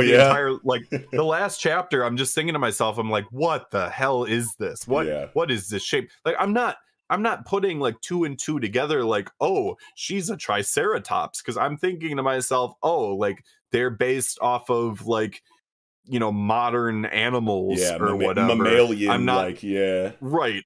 I'm not thinking, oh, Yaga decided I'm gonna put the spirit of a Triceratops into like my child amalgamation panda. Like, Sure. no, Right. not thinking that at all. Yeah. So like I'm reading this chapter and thinking to myself, like, okay, like we're seeing, you know, how they kind of grew up and whatnot. And like it's not until you're getting towards the end of the chapter where you're realizing, oh, this is happening in real time right now. Yeah. Like this is happening is, as we find out, Panda is just in shambles, as like his body is like torn asunder. Right. Like that realization as we get there is it's a heart-wrenching. It's just like, oh no. Yeah, at first I thought it was a flashback too, and then I was like, wait a minute, if this is a flashback, why aren't the gutters black? And then I was like, oh no, this is happening in real time right now. So like I'm just like, oh my god, this is insane. Like, especially because like I feel so gypped in a way, but I mean this is totally Jujutsu Kaisen at the same time, that like we finally see the sister do something only for her to die immediately. And we've been talking her about core got like just like semi-destroyed the first time. That's why she didn't show up. Right. And like we get to see her finally now, and then just like dead. Like yeah, the sad thing about it is that like you're looking at it as like Panda's leaving, you know what I mean? Everyone go say bye to your brother or whatever, and it's like, okay, Panda's dying, so the siblings not necessarily him dying, but like just being left behind. Right. And it's or just whatever. Like, But like the point it's not Panda, it's us. Yeah, exactly. That's where I was going, and what I was saying is that like it's leading you into thinking like they're all saying goodbye to Panda because Panda's going to, or because like Panda is like dying or whatever. So like that was like kind of the expectation that was kind of set up for me while as I was reading it. I was like, okay, once I realized like what this scene is trying to do to a certain degree, it's like, oh, okay, Panda's on his way out. And the rest of the siblings are like saying goodbye in that way, because we know that Panda just got whooped by, you know, Kashimo in the previous chapter, and he's like bleeding out or dying or whatever, and the siblings are saying goodbye in that way. But no, Panda survives because his core is in the head. The gorilla and Triceratops cores are in the area of his body that literally just got eviscerated. So they're being left behind by Panda because Panda's core wasn't destroyed. And that's what, like, you know, the story of the first, you know, part of this chapter is kind of telling. And like realizing that was when I was just like, holy fuck. Yeah. That's like really creative and sad and holy shit way to kind of like represent what's happening inside of the inner domain is the term that I'm going to use of Panda. And I feel like you guys did really good, because I'm now like thinking about it even more differently than I did before, because like I said, this is a chapter that I feel like you can take it a lot of different ways, and what you guys said makes a lot of sense. I was looking into it, and so like before like when we see Yaga help Kusakabe comes, he frees Panda, and he comes to Yaga in the woods with like his sister, and his sister is like in a wheelchair. She's not responding or anything, but Yaga has made a cursed doll of her son. Yeah. And he says that cursed dolls are created by replicating physical information over a curse. Like he said, Yaga explains it, you need to replicate soul information from physical information.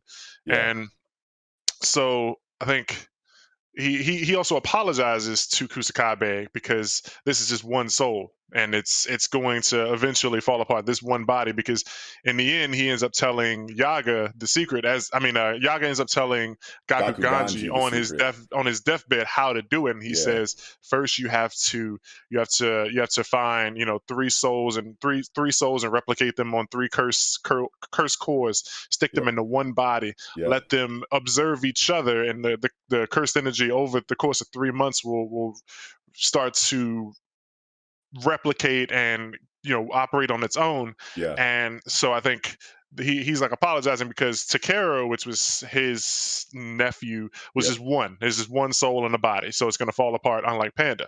I think with Pandas, I think all of these, I don't know if it's been confirmed. I think some people have already theorized it, that like Panda and his sister and the gorilla form are all Yaga's children, and like in real life. But I think they all probably like died young, so they are remembering, like he probably like told them or whatever when he put them into these curses. He made, my son, this son's going to be a panda or whatever, this daughter's going to be a triceratops. So they probably view themselves as that. They probably don't know that they were ever human. And so he like puts them in, and I think inside Panda's like body, since they are all part of him, he can view their memories and stuff like that too, as if he lived them, even though like it's his brother's memories. So sure, yeah. So you're saying basically like his real kids, if he did have them and they died younger, he probably like saw the synergy of making one son a panda, one son a gorilla, and the daughter a triceratops, probably because those were the favorite animals of the kids while they were alive or something like that. And so he's like, this is a better way to remember them. They'll have better synergy with the puppet bodies, that are kind of like used because of how much they cared about these animals while living. Type shit. And I was thinking that this was more of a flashback. Like you guys were saying that this is happening now. Even though there's no gutters, I was thinking that it could be a flashback because like Panda doesn't have these other kids. He doesn't have a fox core, or the kids that are like throw the ball in the river. He doesn't have these other cores. So I'm thinking that like kind of like Goodnight Pun Pun, where the character like as like a coping mechanism or whatever, he sees everyone as birds. I think Panda sees everyone as like an animal or whatever. He doesn't remember what these humans look like when they were like alive. So everyone, this. Go ahead. Oh, I was gonna say, what if there are other cursed dolls though? What if those represent other cursed dolls that Yaga has made? Like that was at least my thought process of like why there would be these other things. I mean, at the same time, like the other things are like the wheels spinning my head.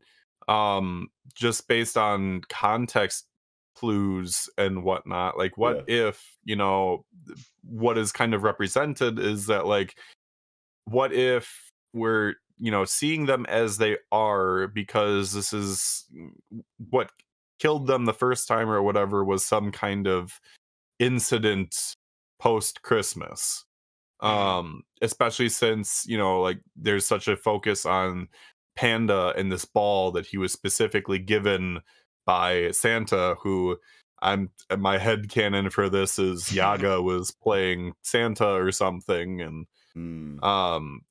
like it was with them, like there was some kind of incident like where they were leaving home or whatnot, and again post Christmas where they died. Again, going based off of your thought process of they could be Yaga's kids. Maybe that's what it is. Only thing that makes what? Oh, sorry. Go ahead. Sorry, I was gonna say only thing that kind of makes it weird is because like, are these other kids like if these are like other cursed dolls, it'd be weird that like is it a flashback or is it happening now? Because if it's happening now, then these other kids, they aren't other cores, and forms that Panda can take. So, he doesn't have a fox core. There's not a raccoon core. So then it could be a situation where this is just the universe that Yaga gave them to have something to do inside of this innate domain. Because it's like you turn the page to like 5, and it's like, yes, you have the fox and the tanuki, but then you also have like this fish flapping around inside of this water. It's like, where do all of these things come from? If the water and the river and the fish and all of the other structures are literally just like illusion. I don't want to say illusions, but just like figments of environment and a world around these cores. Then like that makes a lot of sense as to why there are other animals that exist in this space that aren't possible forms and cores that Panda can use in combat, right? Like this has to just literally just be like a playground or a neighborhood or whatever that Yaga had created for the cores that exist in this space to have a world around them to exist in while they're chilling, waiting to be used as forms from Panda. You know what I mean? So the only living things, the only actual living cores are obviously Panda, Triceratops, and Gorilla. But then the fox is a visage. The Tanuki is like, a visage, just like a fucking mental imprint of a neighborhood.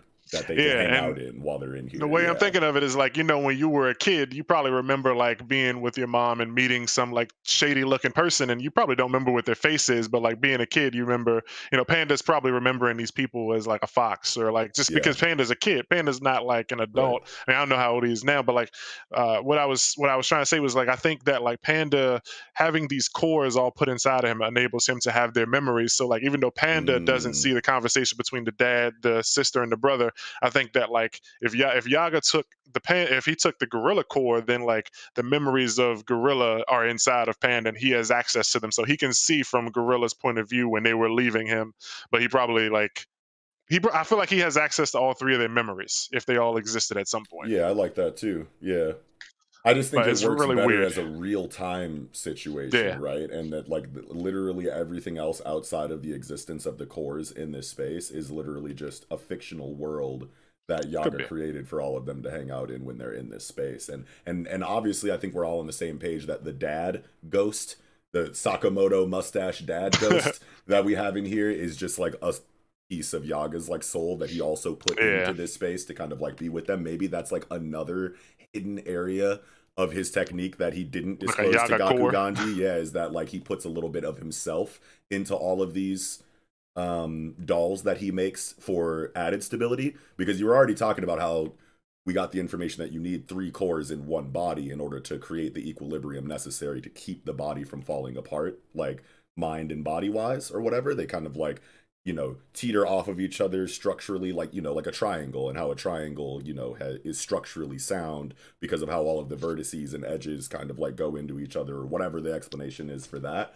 But like that makes sense as far as the equilibrium and the balance to keep the structure whole inside of the doll body. You need that core personality balance or whatever. But it could also be another thing, just icing on the cake to really tie everything together. The user of the technique has to implant a little bit of their soul in every doll, and that could be a detriment to the technique. You can't have too many dolls on your team, because now you're spreading your own soul too thin amongst them weaker. You know what I mean? And making them weaker or whatever. I think that could be a thing. Back in the Mechamaru fight, Panda does actually say, so like thinking about whether Panda lives or dies, I'm still on the fence, because like even though his other 2 cores are going and probably his Panda core is like in his head, during the Mechamaru fight, he said Mechamaru thinks he failed with those 2 shots, but the truth is he crushed 2 of my cores. So those other 2 cores, the Panda core, and he's in gorilla form during this fight, and the Panda core and the sister core gets crushed, but he's still all in one piece. So I guess if his body's all together, it's different from him just being a head. He probably can't regenerate the other cores. He probably can heal them if they're all still in the same body, but he probably can't regenerate them. But also, what's weird is, I don't know if this is a mistranslation, but when Mechamaru goes for an attack on Panda, he fires where he believes the final core should be, and Panda catches him, and he says, I can fake my core's location using energy manipulation. But then in a thought bubble that Panda doesn't say out loud, he says, I wasn't being honest about the number either. So it's like, we never, I don't think, touched on that part again. Okay. So like maybe there could be a 4th. Maybe there's like smaller, unimportant cores that just keep him alive, or maybe there's just a mistranslation. Maybe that's the Tanuki and, you know, the fox and whatnot. Oh shit. Yeah, and this is, if anybody wants to look, I think it's like chapter 39 or something. Yeah, 39. And wow. Yeah, I mean, we see the picture of, I guess, you know, where the cores are believed to be. You got the Panda core in the head, which would make sense because he's right now in a Panda form, you know, head. The gorilla in his like back, and then in his right side or something, the sister core. But right now, all of those are trashed besides the Panda core, so he might not be regenerating. Yeah, probably not. I mean, like if Panda does survive the culling games, I can definitely see it being like, you know, him continuing to exist as a character in the series in like a very nerfed state, like only there for like information delivery or for conversation of any kind or whatever, you know what I mean? But I don't think he'll be a combatant anymore, because what does the Panda form even do? That's like the highest durability, the highest defense. Like he has the stuffing, you know what I mean, to like take more damage than the other 2 forms. And then the gorilla is for hand-to-hand shit, and then that Triceratops is for like big whatever. I don't fucking know, but or even if like since they aren't like destroyed, they aren't damaged like inside of an entire body, like Yeah. it's just the head and the other two are just gone. He might actually just disintegrate because he can't exist without all three cores. Like I think having two dead batteries inside the remote is better than having, you know, one battery, I guess, in Panda's case. Oh, sure. So Okay. like he's only got one battery left where he normally has three, and so the one battery can keep the two going and give them some juice, but like two of Yeah. those batteries have been removed from him, Yeah, so and now I the don't think he remote can just survive with doesn't that. work at all. Yeah. Oh, Yeah. that's right, because he doesn't have the balance that the other two cores gives him. Yeah. So whether even if he does survive this situation for however much longer, eventually that core is going apart. to deteriorate because it doesn't have the balance of the other two. Wow. No, Panda. Oh, God. Yeah. R.I.P. the guy. And see, like, that's But what's, like, so sad about, like, the tragedy in Jujutsu Kaisen is that, like, there are all of these, you know, stipulations as to, like, why a character can continue to exist after they've taken mortal damage. You know what I mean? Like, Mechamaru gets snuffed by Mahito inside of the giant ultimate Mechamaru fight, but then his consciousness continues to exist on due to a loophole in the power system that allows him to continue to receive characterization and give information to the protagonist team throughout the rest of the Shibuya incident, all before coming back and saying, hey, I'm just about out of time, let me confess my love to Miwa or whatever and have this final moment with my girl, and now I'm actually out of here. Panda received clearly mortal wounds, you know what I mean? But he's still able to kind of live on for a little bit because of a loophole in the power system. But now that we know that he was only able to achieve that balance because there were three cores operating simultaneously and two of those are gone, Panda is still able to be a character for a little bit longer, but we know he's on borrowed time. And we have an example of Mechamaru to let us know, on top of just our understanding of how the core situation works in Yaga's technique, to know that this dude is just about done with all of his living, even though he's still Hikari, hey, I'm a head on a stick, still talking to you. You know what I mean? So he's going to continue to get character writing, but we know that it's a clock and that he is eventually just going to die, which is just like so sad that that's a recurring thing inside of Jujutsu Kaisen. And that's just like some really cool power system shit that I feel like hasn't really been shown in this way in other shonen manga, you know, that center around extra normal abilities. Shit's sad as fuck, man. And it's cool, and it's great, and it's tight, and it's awful, and it's tragic, and it's just like every emotion at once inside of a chapter like this.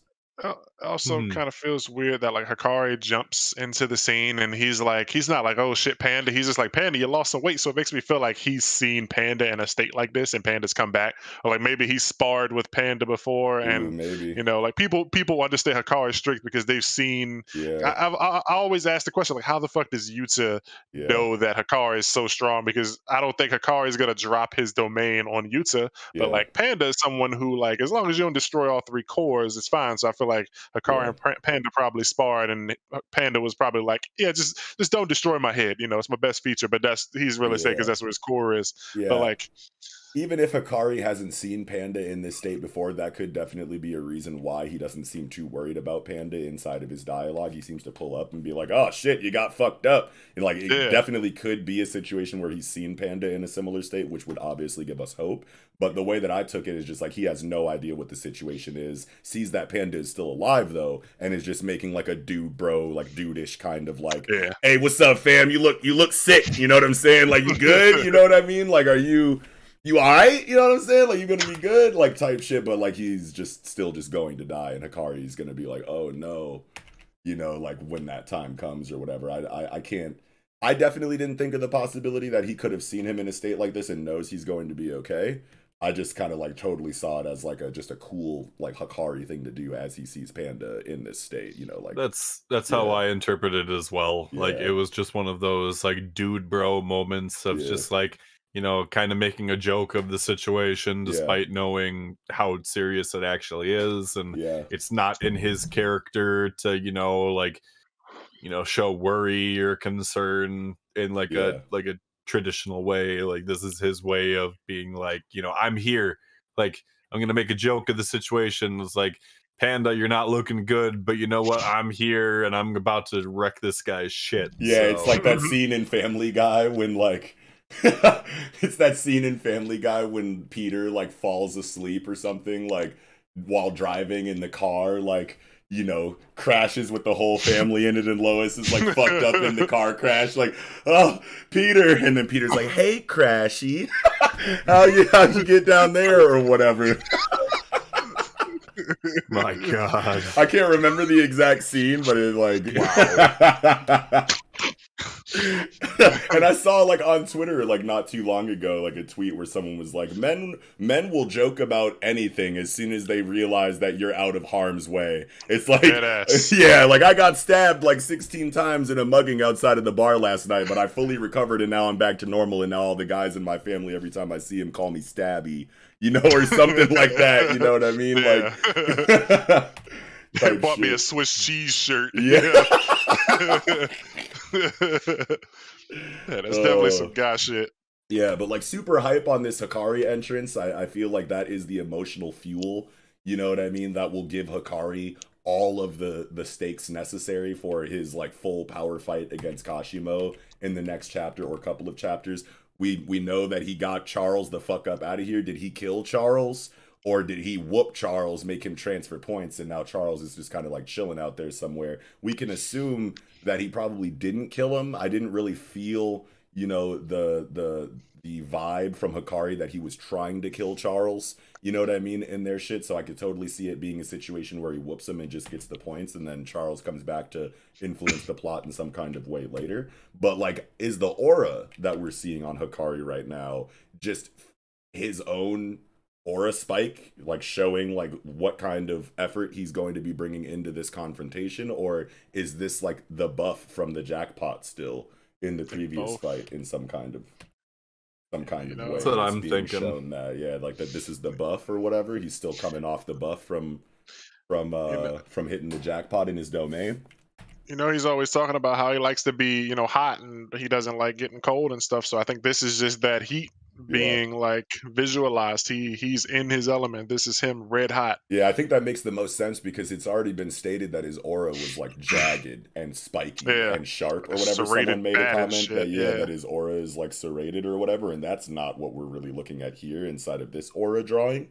So this definitely looks a lot more like flames or steam or, you know, whatever. You know what I mean? So also, I think it makes more sense that there's a lot more flow to it. Yeah, I think it's the jackpot buff, because otherwise if this was just him flexing his fucking like Ren or whatever, you know, like I feel like it would show that jagged, you know, sharpness, you know, that people have already kind of commented on.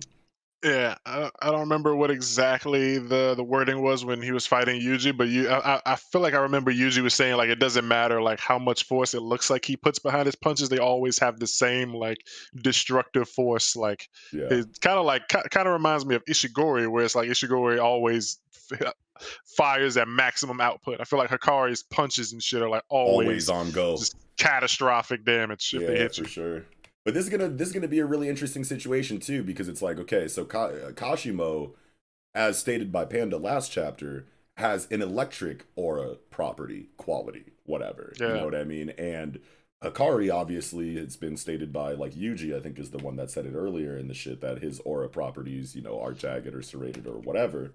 So this would be cool, because in the last chapter I was talking about Kashimo's technique in relation to the electricity aspect, and then someone brought it up in the comment section, like, is that his technique, or is that just him boxing, you know, with the electrified properties of his aura? And I was like, that would be even cooler, because then that means that we could get just straight aura property on aura property like combat, you know, in the future. More fights centered around, you know, the matchup of someone's cursed energy quality than it being, you know, more about techniques. Like, techniques will probably still be used. Like, we haven't seen Hikari's, and if that wasn't Kashimo's technique in the last chapter, that means that we haven't seen Kashimo's either. So there being like another layer of strategy inside of the combat to like kind of like focus on.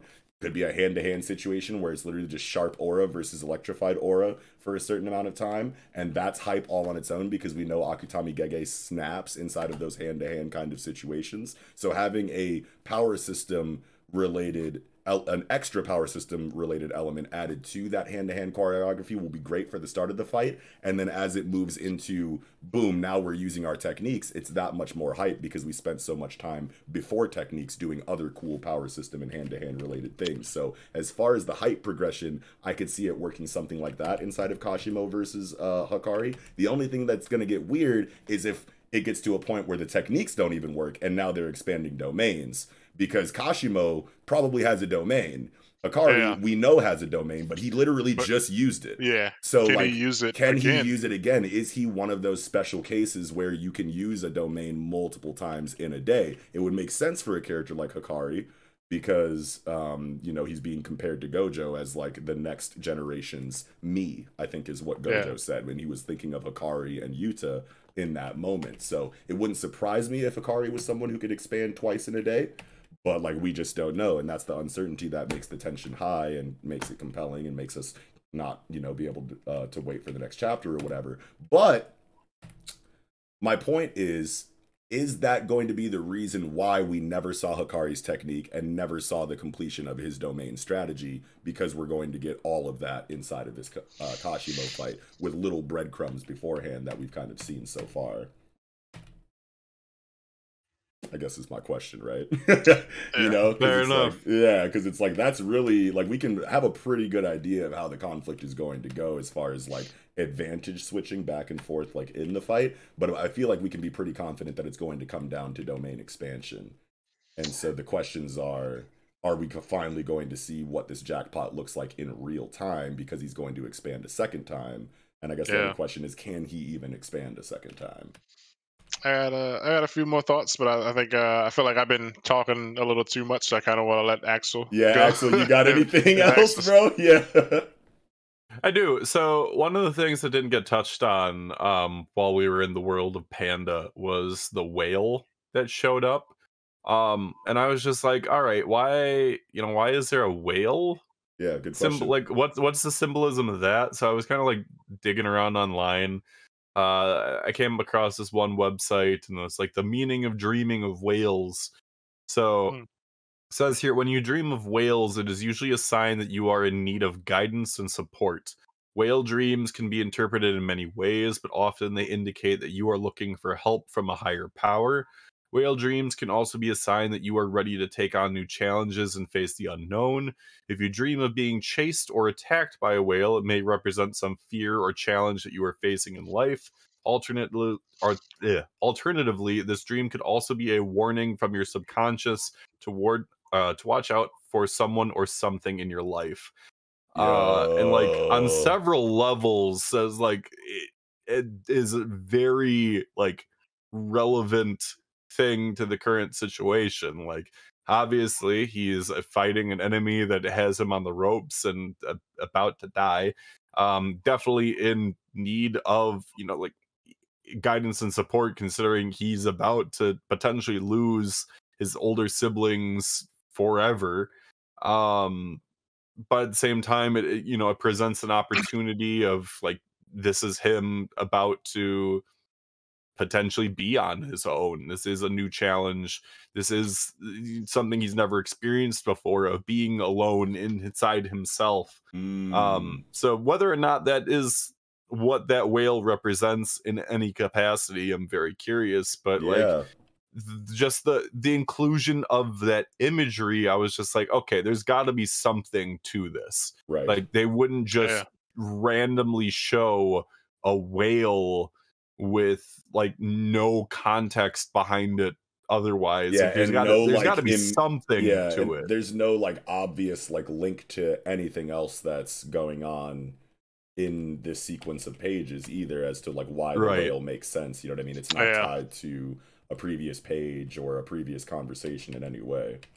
The only other thing I can think of with that is, I know in the unofficials, when the Culling games first started, they referred to it as the Death Migration game, and they called the players in the game, swimmers and fish and stuff like that. And there's also like the Mahito arc earlier in where I think it was like called the something and the little fish or something. Yeah. And then even in the Jujutsu Kaisen like opening theme, there's a scene where there's like two fishes like swimming in a pond or something. So there's a couple of times where fish and swimming and stuff like that gets mentioned. What was it called? Little Fish and Reverse Punishment?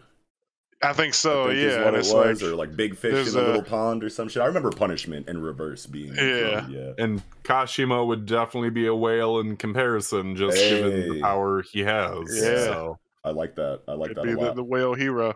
Oh yeah. Yeah. I wanted to touch on it though, because I was just like, that was like the one thing in this chapter. I was just like, there's more to this than just randomly showing a whale. Right.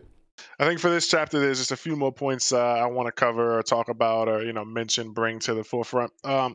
With the points and well, before I even get into the points, Hikari. Yeah. I am still on the same train of thought as I was the last time I was on the show when I said I think Charles is going to be a Hikari fanboy. Hikari got here really quick, and I don't know how he did it, but I think Charles, since we don't know anything about the fight, it went from literally domain, Charles getting kicked in the head, Panda fight, Panda's evaporated, Hikari's here, he's smashing through shipping containers, multiple shipping containers, the shipyard's fucked. I think, I don't know how, but I feel like somehow Charles is gonna end up being an ally still. Yeah, it might not happen. But I mean, even in the pages we see here, Hikari is landed, and you can't see his ear; it's like covered up. Maybe he's got a headset in, and it's just all purpose. Maybe it's just oh sure. Maybe it's just covering with the speech bubbles or whatever. But maybe he's got like an AirPod on, or Charles is sitting somewhere with binoculars or something like that. I feel like Charles is gonna show up. I don't think he's dead. I don't think Hikari killed him. Yeah. How much time has passed, because, does the jackpot last, 20 minutes? Does it last 5 minutes? He's in his Super Mario superstar form right now. He's tough. Yeah. So like, is he about to just start slugging him? I mean, because this fight right here is the one that people have been waiting on for months. Everyone's been talking, like even back when I feel like Higuruma and Yuji were fighting, people were like, I can't wait to see the Hikari and Kashimo fight. Shit. Yeah. Like this is the one. And I think, like you were saying earlier, they have these auras, one is electrical and one is, jagged. I feel like what I want is, before this turns into a fight where they introduce techniques, I feel like these two guys are going to be slugging it. Like, it's going to be a fight where they're just back and forth, beating the shit out of each other. And I want it to be bloody, like a fucking Hell in the Cell, tables, ladders, and chairs match. Yeah, like, tornado tag match. Yeah, because like these aren't like, I don't know, I might have said it last time when I was on the show, but I feel like normally the authors don't like go all out and show their main characters beat to like literal shit. It happens sometimes, but like it'll sometimes happen with side characters, and I feel like Hikari is like a character that's like major enough, but also like a side character. People aren't sucking Hikari off in the comments yet. I mean, they may in a while, but like I feel like Hikari is a safe character to show. I feel like Hikari is a safe character to show, getting the literal shit beat out of him, but he's also trading blows with another guy.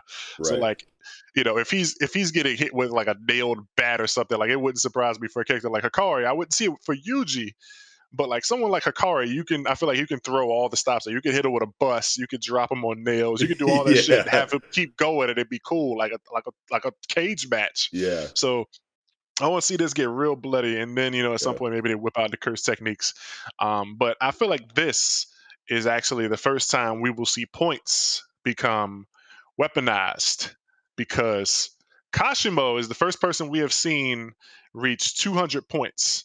He spent 100 to make the rule. To make the rule, yeah. And I feel like he's going to spend the other 100 in the middle of a fight. Maybe something like you can't flee the zone without paying X amount, or like you don't have access like once per day. In order to access your domain for the day, you have to spend 30 points. Somebody like Hikari, who might have like 15 points, can't use his domain. Or maybe it's like, in order for you to use your curse technique for the day, you have to spend 5 points. But like, if you haven't been killing people, or if you're someone who gave your points away or something, you don't have, so you don't have points to give. Someone like Kashimo, he might drop a rule like that and just see a random civilian. Someone like Hikari isn't going to go kill a random guy. Yeah, so dude, that he I can totally see where you're going right now with this, and that is such a cool idea, bro. He could weaponize the points. Yeah, and make it mid-fight. Yeah, make a rule, spend points to make a rule that will help him in the fight, but then it also can't just be something specific to the vacuum that we're in right now in the fight that we're having. Jujutsu Kaisen characters are a lot smarter than that, a lot more like future oriented and forward thinking. So I could totally see it being like a moment in the fight where, yes, we took a break from hand-to-hand combat so that I could add this rule real quick that will help me in this fight, sure, but it also makes sense for the overarching game, and we'll see that rule come into play with other characters now that it's been established, but it's not just wildly specific to the conflict in front of Kashimo. It permeates outwards into the rest of the game. And I feel like that would be the kind of rule that it would be, and that would be cool as fuck if it happened like that. Kashimo's also the ruthless type of character who he would be fine, because like even if he did that rule right now, if he dropped the rule and was like, I'll spend 100 points, make it so that like it costs you 5 points to use your domain for the day, Kashimo would just go and kill somebody. Like he would probably stop fighting Hikari, like kick Hikari into a crate, just go kill like a people walking down the street. Hikari wouldn't do that. Hikari wouldn't just go kill random people. Kashimo might drive the final nail in Panda and like, boom, 5 points right there. Thanks, buddy. I can use my domain. You can't because it costs you 5 points and you don't have any kills. Yeah. Wow, that would be such a cool situation, dude. He could be sitting on some kind of tactic like that where it's like he can add a rule where it costs you points and it costs you too many points to do something. Like you can't leave this zone. He could be chasing somebody and it's like you can't even leave this zone without paying 20 points. Kashimo doesn't want to leave the zone. Yeah. He wants to fight. He wants to know where Yuji is. Right. So it's like him leaving, I mean, it's nothing to him because he'll just kill people until he gets the amount that he needs. But like someone, a good guy, Hikari, he's not gonna go out and just start ruthlessly killing people so that he can leave the zone. Right. Wow, dude. Whatever form it takes, whether it's something that specific or whatever, just in general, mid-combat adding a rule for one reason or another because it's either going to help you in the fight immediately or whatever is just a really cool situation to think about inside of Jujutsu Kaisen. Yeah, like imagine, somebody's trying to run and then like right as they get to the edge of the barrier, it's like bam, bam, you gotta pay 5 points to leave. Yeah, and the guy's like right behind him. Like, oh, fuck. And the guy's like right behind him trying to kill him. It's like, what do I do? You can't escape. You gotta turn around and square up. Oh man, that's like scary and cool to think about. And he's the only one that we've seen so far with 200 points. The Kogane popped up and was like, yo, you got 200 points. You want to spend some? Yeah. And he's like, fuck it, yeah. It would be tight if like that exact situation happened and he did add the rule, like you can't leave a specific zone unless you pay an amount of points to get past the barrier or whatever. And like he does that for Hikari, but Hikari's like, I'm not going nowhere. I'll square up with you right here face to face. And I don't even need to try to escape. But then it switches perspectives to another area of the zone in the colony, and someone's trying to run away from another murderer, and they run into a wall, and Kogane pops up like, yo, I'm Kogane, you gotta fucking pay me some money right now, or you gotta pay me some points, or you're not getting past this barrier. And then all of a sudden the dude just gets like murdered because the person chasing them got lucky and a point was added that like kept their prey from escaping them. And like just to switch perspectives and show that like the aftermath and like the ramifications of the point being added in a different area that matters more, but then coming back to the hype of Hikari being like, fuck that rule, I ain't going nowhere. I think that would just be such a cool scene to get in Jujutsu. And then we get introduced to another. Sorry, yeah, go ahead. On the flip side though, it could also be used as a means of escape. Like hypothetically, if we were to see that Hikari is beating Kashimo, what if he used those 100 points that he has as a means of getting out of there? What if like he used it as a rule of, in a similar capacity, if you use points or not, of being able to move from one colony to another colony, but still getting randomly dropped in. Using that conveniently in that space to be like, sorry, maybe next time, but I'm off to kill Sukuna, so bye-bye.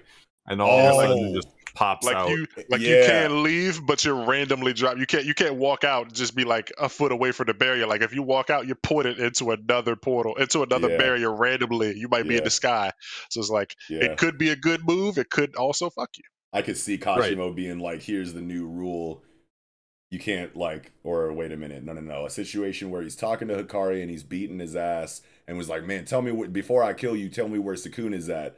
And it's like, well, joke's on you. Fucking Yuji's in Tokyo Colony 1. Like, you're not even in the right zone. And he's like, that's all the information I needed. 100 points, new rule. Bye-bye. You can move from colony to colony or some shit. And then he just bounces and goes after Sukuna. And Hikari's like, oh no, I just told him where the fuck Sukuna was. I told him where Yuji was. I kind of blew it. That was a dumb move. Or maybe Hikari dies after saying that or something like that. I could see Hikari dying too. But I definitely don't want him to. But if there's going to be an important character that we've come to accept as part of our protagonist team that we're rooting for in the culling games, it's like, obviously it's Jujutsu Kaisen. Any character can die at any time. I don't really think that anybody is all that safe.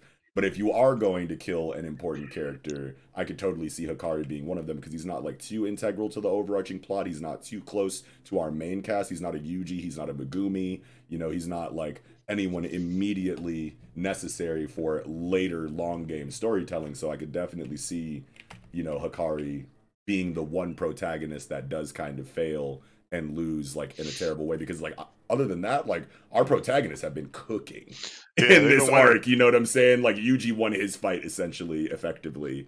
You know what I mean? Megumi definitely won his fight. Yuta definitely won his fight. So it's where does the dread come from? Where's the tragedy come from? I could see Hikari being that character. I can see it. And also, I don't really want it to happen, not right now at least, but while they were talking with Tengen, Yuta and Maki and Yuji and Choso and Yuki, they were talking about their battle plan, what they would do. And Maki actually did say that after she went and got her weapons, she had planned to join the culling games and meet back up with Panda. So she might pop up here. I don't want it to really happen, but Maki might pop up here. Once Maki touches down and we start focusing on Maki in the culling games, that's going to be my favorite area of the arc that we've been at yet. I swear to God, Maki is my culling games player, and I cannot wait until she enters the arc. Yeah.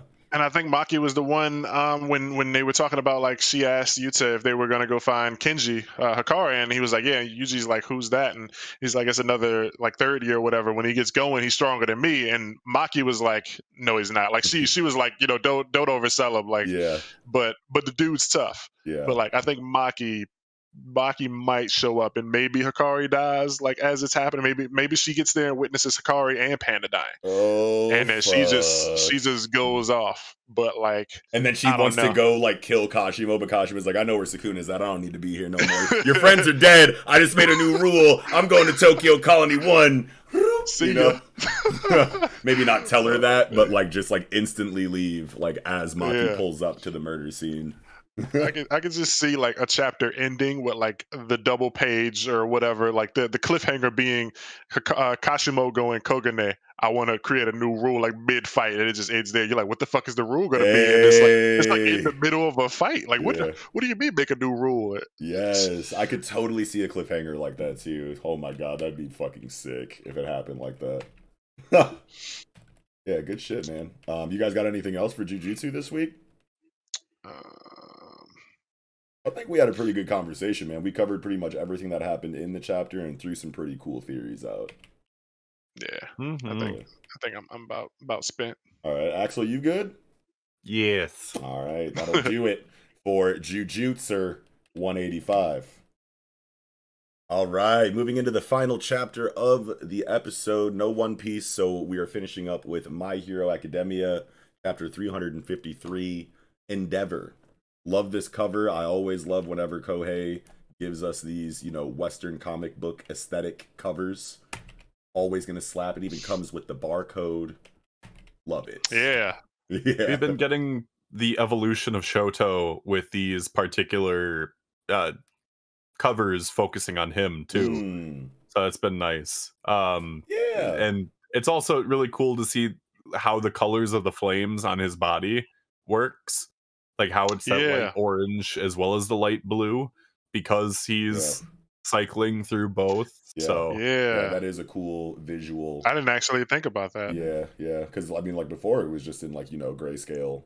Yeah, it was. You don't know And what we just color assume it it's is. red. Yeah, I definitely Mhm. just assumed it was some kind of like or red. even just the light blue, since like he has such a focus on the ice part, but like it makes sense too why there was kind of like that confusion a bit, like with his friends. Yeah. Like, oh, like it's not hot, like despite the fact that like it's alternating between those two colors. So but yeah, that was a really cool color page, followed by a chapter that's literally a "What is everyone doing?" chapter. Yeah, yeah. But it's cool because it's like we come out of the fight and everybody's kind of like rallying around, the moment of Shoto beating Dabi. So they're all like, new vigor. You know what I'm saying? New energy. Let's make the most of this. Our boy just won over here. Let's fucking keep that momentum everywhere else. So like that's cool to get that. But yes, this is absolutely a what's the gang been doing in the meantime kind of chapter. Yeah. It felt like that scene in One Piece recently we got where everyone's like, Luffy's been defeated. They're like shouting it throughout the entire like island. Everyone's like, oh my God, really? Oh my God. Like everyone back and forth. Yeah. Yeah, and then it's like, nope, Luffy's good. And everyone's hype again. Yeah. So like it's reminds me of that. But it's cool to get, like a bird's eye visual of like, what's going on everywhere else, because these chapters have been, very focused on specific locations, you know what I mean? So to get like kind of like an elevated, view of like all of the other locations in the conflict is really cool to get in between, those hyper focused bouts that we've kind of had in these chapters. Like the first couple of chapters, were kind of spread out from perspective to perspective, but this one is just like, okay, we spent like 3 chapters in a row on Shoto versus Dabi. Now let's kind of reset and remind everyone where everyone is on the battlefield before we go into yet another, focused conflict. So I appreciate it for what it's doing. But it was cool to see. This is kind of like jumping forward a little bit, but you get to page 12 and you see Big Spinner. Did we see him like off the drugs before this? Like I know that this is like, the mutant growth hormone or whatever.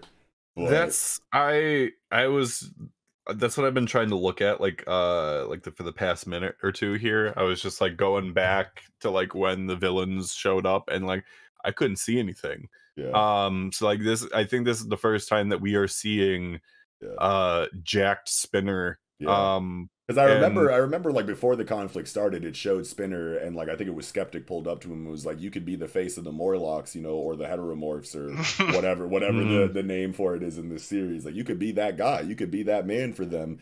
Take these drugs or whatever, and he like offered the mutant growth hormone to him the last time that we saw Spinner.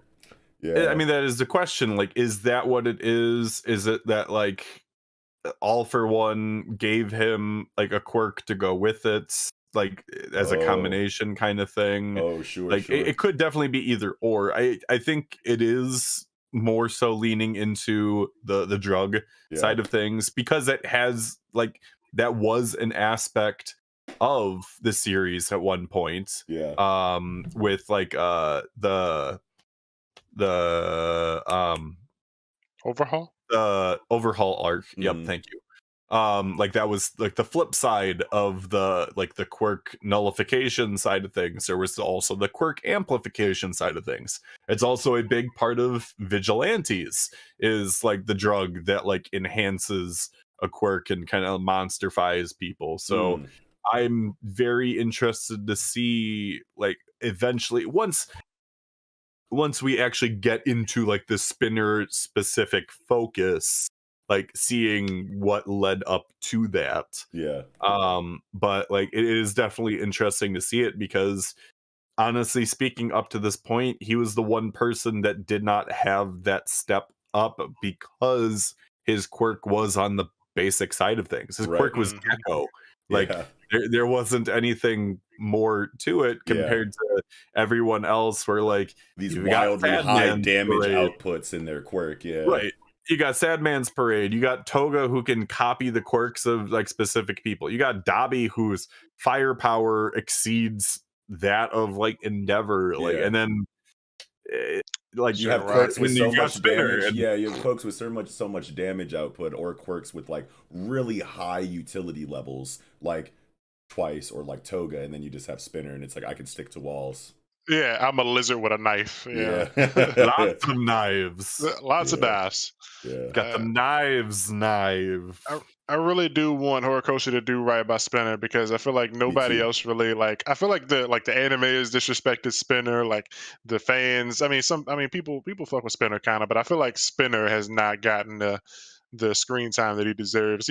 I like Spinner, yo, and he shows a lot of character, and he cares about like his homeboys. He's like the bro. He cares about Dabi. He cares about Shigaraki. He cared about Stain's teachings. Which where's Stain? Actually, now that I talk about it, like where's Stain gonna show back up? But but Spinner's like the glue. Yeah, like everybody else inside of the league, you know, like has their reasons for liking one or a couple other characters, like Toga and Twice, obviously. You know, Shigaraki, you know, is just the head that everyone kind of like works under because they realize his potential and know that he's the man for the job. But like otherwise, you get like all of these, you know, kind of scattered opinions of everybody else in the league that lets you know that they're doing things for their own reason and pretty much fuck everybody else, even though they're all on the same team. But Spinner is the one that's like, I see the good in everybody involved here. Like Toga might not give a fuck about Shigaraki. She's only here for Twice, and Twice, you know, whatever. But Spinner is like, I'm here for everybody. I want the team together. I want us to be happy. I see the good qualities in everyone, and I just kind of want it to work out. So you have to root for a character like that. Mm-hmm. Yeah, I want good things for Spinner. Yeah, me too, man. It was interesting to see. That being said, the other various villains that were showing up. Yeah, Kunieda's character design is insane. Yes. But before he showed up, it looked like the slime villain from the first 2 chapters. Showed up. Like he was fighting Mina's group.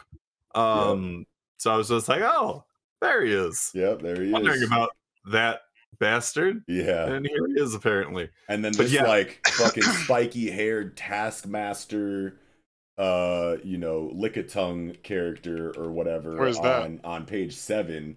I don't know how else to say it. Obviously that's not his tongue, but like just like this panel is very like, I don't know, like this design says Q Hayashida to me. It feels very Doro. Gas mask? I think it's a gas mask, whatever. You know what I mean? He's got like a tube from his mouth to like some kind of pack on his design or whatever, but just aesthetically it was just like I instantly thought of Taskmaster from Marvel Comics. Then he has like spiky hair in the back. I was like, okay, so, and then he has like this giant fucking like tube coming out of the mouth underneath the teeth. So I just like saw like Lickitung Taskmaster Shonen hero aesthetic in this dude's design. Just like so many things to look at in such a small panel. Yeah, but yeah, very Q Hayashida. But then like Kunieda, bro, like looks like something out of fucking like, I feel like I'm looking at a brim hat in Witch Hat Atelier, like dead ass, like this character design with the fucking hair and the tassels. Makes me think of like the Scarecrow from like the Wizard of Oz.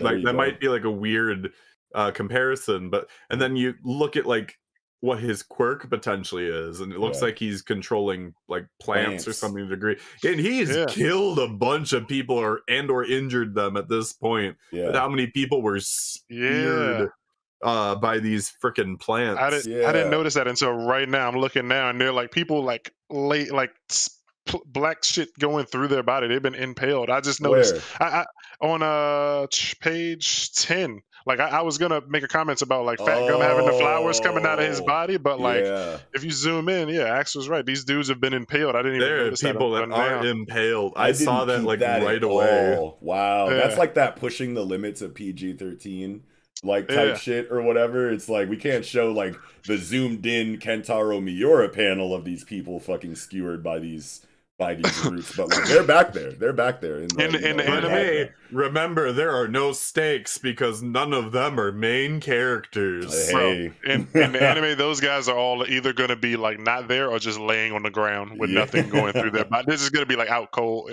Yeah. That's just sucks to think about. But going back to the character design of Kunieda, I just noticed that like around his waist is like the top of a like 2-piece, like 3-piece suit or some shit. You know what I mean? Like, fuck? Yeah, I was like, this is like some Best Jeanist like wardrobe like type shit that we're seeing here, but also like very evil Kamome Shirahama, like Yeah, like it feels very Witch Hat Atelier, but also very Best Jeanist, and like I like how the hair, the like dreads or whatever. Like I don't even know if this is hair. I think that's like a shawl or whatever Yeah, you it call could it. just Like be a part of like more clothes or whatever, but like it looks like hair, and I just thought that that was like cool synergy with the tassels coming from like, you know, the shoulders and the chest area. Like that was just like really cool. Like aesthetically, this design is bananas. But like I can't get over the fact that he's got like a tie and collar and blazer jacket around his waist and shit. it is cool for a villain, but this guy's outfit is a disaster. Yeah, like holy This is fuck. ridiculous. Yeah. Wow, I can't wait. Like, I wish that we could just get like full body rendered panels, like you get in like One Piece, where you get like the superimposed character design over the rest of the fucking page. You know what I mean? Like, wish I could just see this motherfucker standing straight up, because this fucking collar situation is just like wild. But He probably does the thing where like, well, he probably doesn't need to, but I was just imagining, you know, like at cartoons or like it shows where like there's like two kids standing on each other's shoulders and they wear a trench coat and try to go yeah, like trying to get into the movies. Yeah. Yeah, that's what he reminds me of. You know, he's got like a suit on the lower body, like Some little like rascal shit. Yeah. he's trying to buy like cigarettes, and they're like, "Are you an adult?" Yes, I am. No, I am actually three people. Yeah. Funny as hell. I'm wondering where the next like focus will be, because we've seen now like 3 different battlegrounds in this chapter. Yeah. We got Jakku Hospital, and I mean, if they didn't go into All for One versus Endeavor after this, it would feel like just a waste of a setup from how the chapter ended. Especially given the fact that they named the chapter Endeavor too. True. When like like he was at the tail end of the chapter.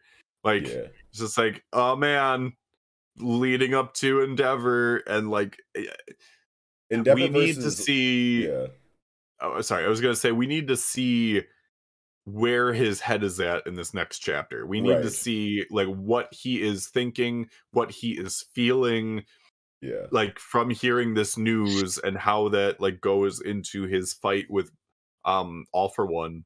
We might not get the same focus on Endeavor versus All for One as we did for like Shoto versus Dabi, though, because it's like this is like, okay, Endeavor versus All for One and Deku versus Shigaraki are like the 2 biggest conflicts on the board right now. So it makes sense that like we could go into the next chapter with a continuation of this cliffhanger page, and just like continue the philosophical back and forth between, you know, All for One and Endeavor, just to get that character writing done coming out of Dabi and Shoto. But then they could still switch perspectives before they even actually tussle, and we could be getting, you know, back and forth splashes of All for One versus Endeavor and Deku, you know, in his situation elsewhere, while in the meantime getting hyper focused, you know, personal bouts between some of the smaller characters. You know what I mean?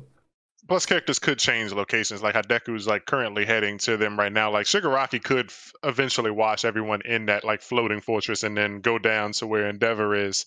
But like, I'm just wondering, like, where do we go next? Because I feel like we will spend a chapter or 2 with Endeavor and All for One in there, back and forth, them talking and probably fighting for a little bit, but we won't like see the conclusion of that until near the end. I feel like the Endeavor All for One, or I feel like All for One's defeats, if he's defeated, you know, in this arc. Well, I mean, it's the end. Yeah. If he's defeated, you know, when he's defeated. When he's defeated, I feel like it will be one of the last 2. So it'll be either him being defeated is the end, or Shigaraki being defeated is the end, or maybe them defeated together. But I feel like it'll be saved for the end, while we're getting the rest of the smaller scale fights focused on entirely, and then we just switch perspectives periodically back and forth between All for One and Endeavor and Shigaraki and Deku. Periodically, but I feel like the thing that has to happen right before we get into All for One or Shigaraki is this first perspective change that we get to, where Mina and Red Riot are at. They're at Gigantomachia's containment zone, and I feel like Gigantomachia at some point is gonna rush to their aid. But since this is now Mina and Red Riot's 3rd time encountering Gigantomachia, I think this is where we find out Gigantomachia is the fucking hero. Crimson Riot? Oh, yeah, that's right. I think we're finally about to get that, because this is their third time, all three of them meeting. Brave or Crimson. I don't remember what his name was. I think it was the Crimson Riot. Yeah, the fucking buff triangle head motherfucker that Ijiro, I think is his name. Yeah, that inspired. They both have run into Gigantomachia twice now. Once when he was trying to find the hero office, and then they fought him again in the last arc where they put him to sleep. And now they're in front of his containment zone again. I think they're about to finally get that information that this is the guy that you've been looking up to.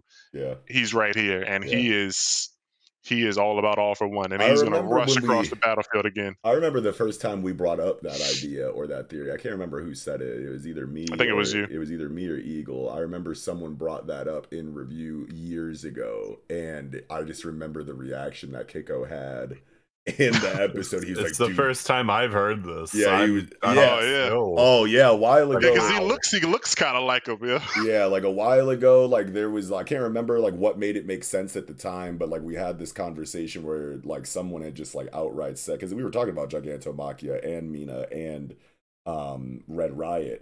Why can't I remember dude's Japanese name? Ijiro, I think it is. EIJ. Yeah, but what's his family name? I feel like he goes by his family name. Kirishima. Kirishima, okay. Yeah, Kirishima and Mina. And Mina.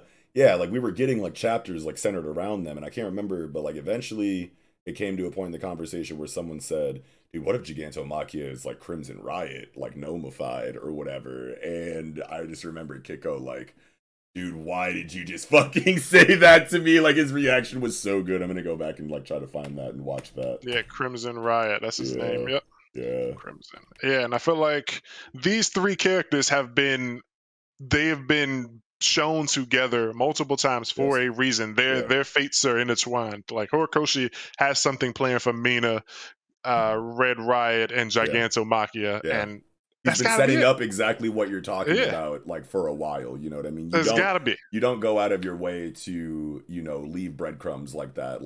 The scene where it's a flashback of Kirishima and Mina before they're in UA, and they ran into this giant trench-coated villainous motherfucker that was trying to do all of this evil stuff, and Mina jumped in front to try to stop him, and Kirishima didn't have the heart to go help her at the time, and that was a major part of his character arc. So that could have been early prototype stages of Gigantomachia back then when they ran into that trench-coated villain and Kirishima couldn't help Mina. That could be, Gigantomachia in an early stage back then. That's what you were saying, right? Yeah, that was him. Yeah, they already confirmed that. They did confirm that. Okay. Yeah, he had the radio on and everything. He just was smaller. Right. Yeah, so we had that scene. Then obviously, they came together and teamwork to defeat him in the Paranormal Liberation Front War. But that plot thread was obviously still dangling because he was only apprehended. And now that we know that we're going into this final conflict and they're going out of their way to show the prison that Gigantomachia is in with Kirishima and Mina at the scene. So I think you're absolutely right. So I think it will conclude in that way. That along with the fact that nobody's seen Crimson. Sorry, go ahead. That's all I want to say. It is the redemption for Midnight too, because we see her brought up in this chapter, and just oh, what are you gonna do when your teacher, ended up dying and blah blah blah, and it's just what you say? I'm gonna kick your ass. Yeah. Plus, Crimson was known as the chivalrous hero, so I could see it being a thing. The Crimson from back in the day would have never wanted things to turn out this way. He would have never hurt, Midnight and shit like that because he was the chivalry hero. Yep, love it. Yeah, I think that's definitely the next super focused conflict that we'll see. I feel like we need that right away. So I feel like that makes a lot of sense, especially if Kohei is kind of establishing it as in an order of perspectives that we montaged in this chapter. That's going to be the order of, focused on conflicts moving forward. Because then, we have Mina and Red Riot and whatnot at Gigantomachia's shit. Then we switch perspectives to Fat Gum and Aoyama with Kuneda. And then obviously Spinner and Shoji. Yep. And then I don't give a fuck about Shoji. Yeah, and then obviously Endeavor. And, I do, but I wish there had just been done. I wish there was more done with him. Yeah, same. It's just one of those things where it's he's one of the small handful of students from class 1A that just never really got his shot, which is unfortunate because I did like his design. Even Sero got more than fucking Shoji got, and it's just like, Sero, come on, elbow tape, nigga. Like, come on, man, give it to Shoji. Cellophane. Give it to my heteromorph guys, yeah. He probably will get some sort of like heart-to-heart heteromorph like. Well, shit, he's fucking squaring up with fucking like, you know, Spinner off the drugs and shit. You know what I mean? So that's obviously where that like heteromorphic philosophy back and forth is going to happen, from like light side to dark side inside of Spinner and Shoji, which is a great matchup to have because Spinner's going to be given all of his reasoning for doing everything, and Shoji's going to be like, dude, I received the exact same fucking upbringing. Like I got the vitriol, I got the fucking, I got roasted on the bus every fucking day. You think I get bitches? Look at me. Yeah, like come on, bro. Like I became a hero, you became a fucking villain, and it's always just going back around to, you know, Alan Moore, Killing Joke. All it takes is one bad day. Like that is literally the difference. Like in a lot of these situations where, specifically like focusing on Shoji and Spinner for the example, it's like we both experienced similar upbringings being heteromorphic quirk users. One turned into a hero, one turned into a villain. What's the difference there? One bad day. Like a recurring theme in like throughout all of this. And it's a great theme to like wrap your, you know, Eastern, you know, comic book story that's heavily taking inspiration from Western comic book storytelling. Like that's a great theme to pull from the West and write a whole, you know, homage story around. You know what I mean? So I'm definitely here for it. But I now that we're talking about it, I feel like that's the perspective I want next to focus on is Spinner and Shoji, because it's like we've been talking about like the culmination of that, you know, the narrative buildup around that theme for a long time in these reviews. And if Kiko was here, I feel like he'd agree too, because it's like that's what another one like with me that he was waiting on the most. It's like I can't wait until this Spinner quirk racism, you know what I mean, fucking Morlock situation kind of like comes to a head and gets focused on hella. So yeah, that's what I want next. But I agree. Yeah, I don't know. See, I just lost something.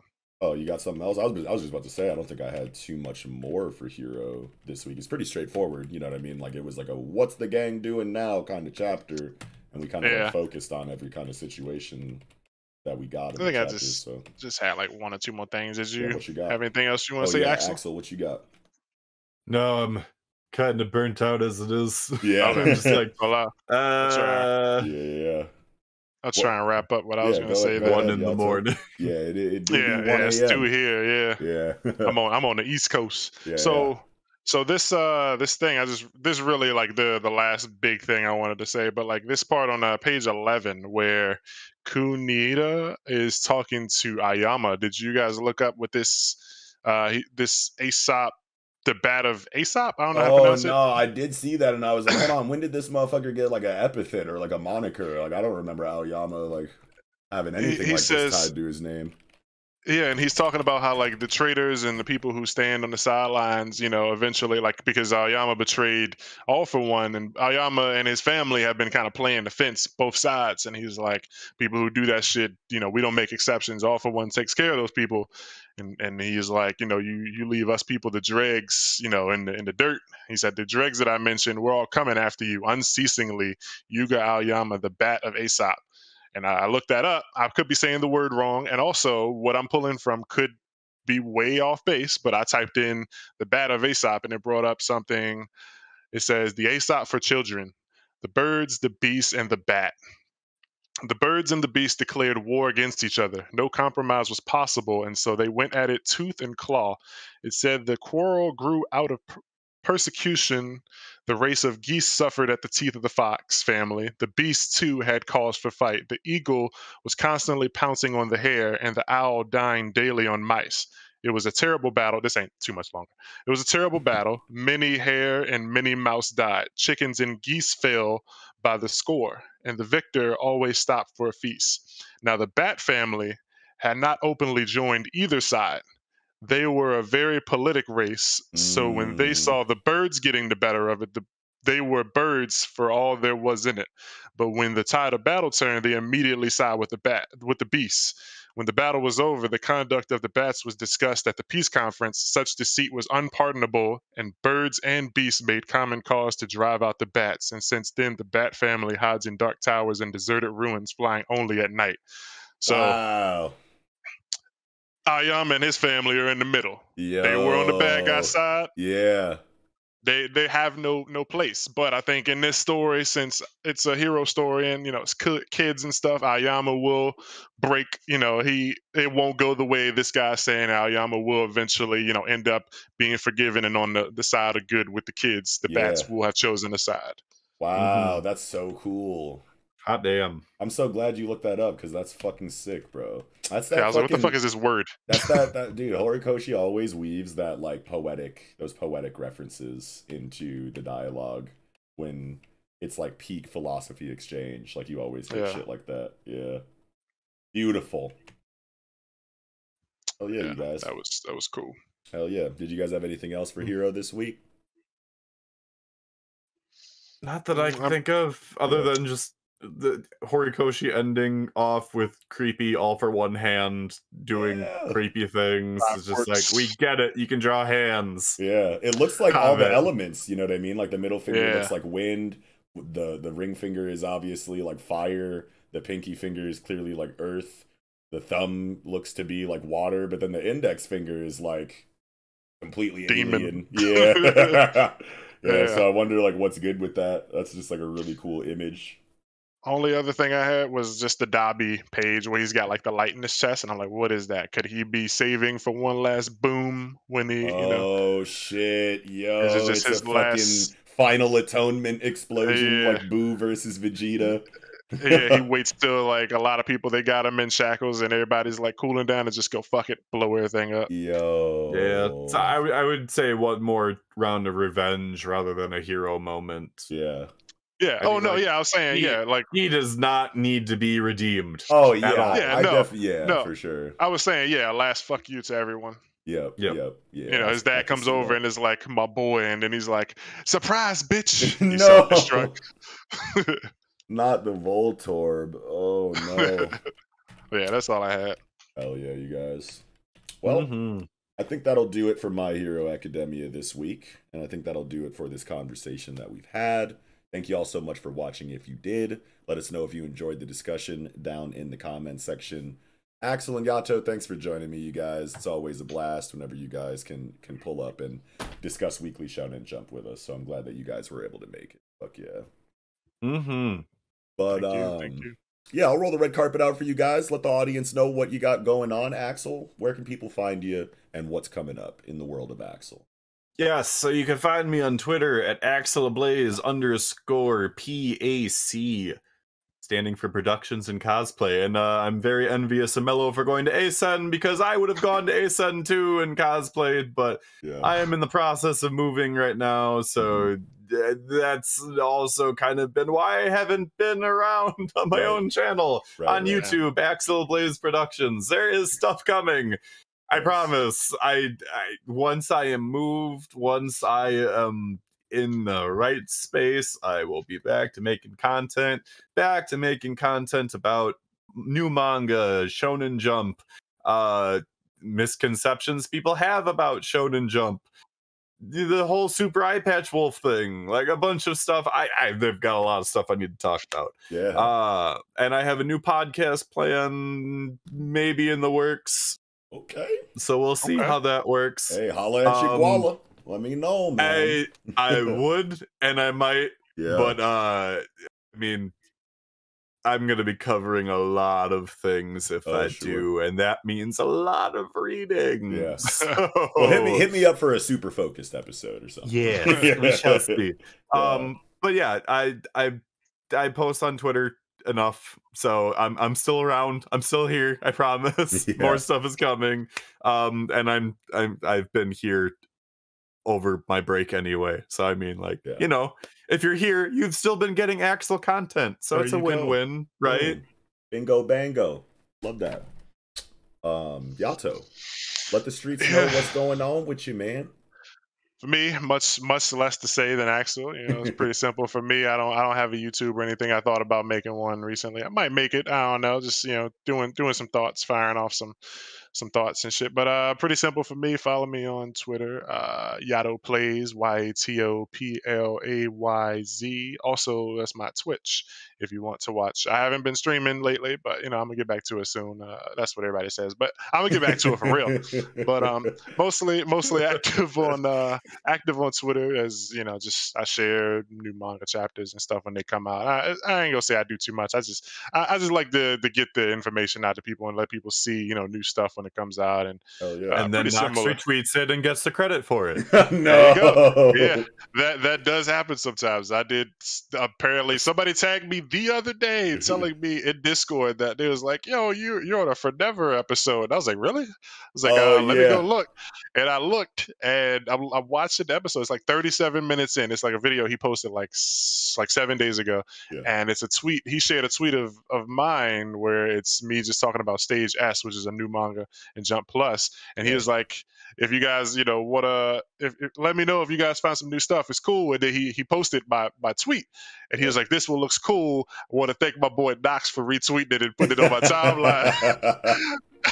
And I was like, "It's still cool. I don't care because I don't do it for the glory." Well, I'm happy to be that guy for you. To get your tweets I do it for the glory. Reach. I take all credit when I put people on the shit that I read. Yeah, I'm more like, he's reading something. It's cool. Deep down, I know I mentioned it, but it's all good. Yeah. But that's it for me. Hell yeah, man. Well, thanks for being the new manga chapter guy. I'll be happy to retweet those whenever so that more people can see them. Absolutely. But I'll make sure that I get Axel and Yato's Twitch and YouTube and Twitter links down in the description for you guys. While you're down there, check out our links. You can follow us on Twitter, join our ever-growing Discord community, listen to the Project Manga podcast wherever you normally listen to your podcasts, and of course you can check out our Patreon if you'd like to go the extra mile and support what we do directly. We got a bunch of different kinds of content in there, ranging from early access to all of our content, all the way up to additional manga reviews. But yeah, that'll do it for this episode. Wrapping up, I'm your host, Knox. I'm Axel. And I'm Yato. We'll catch y'all next time.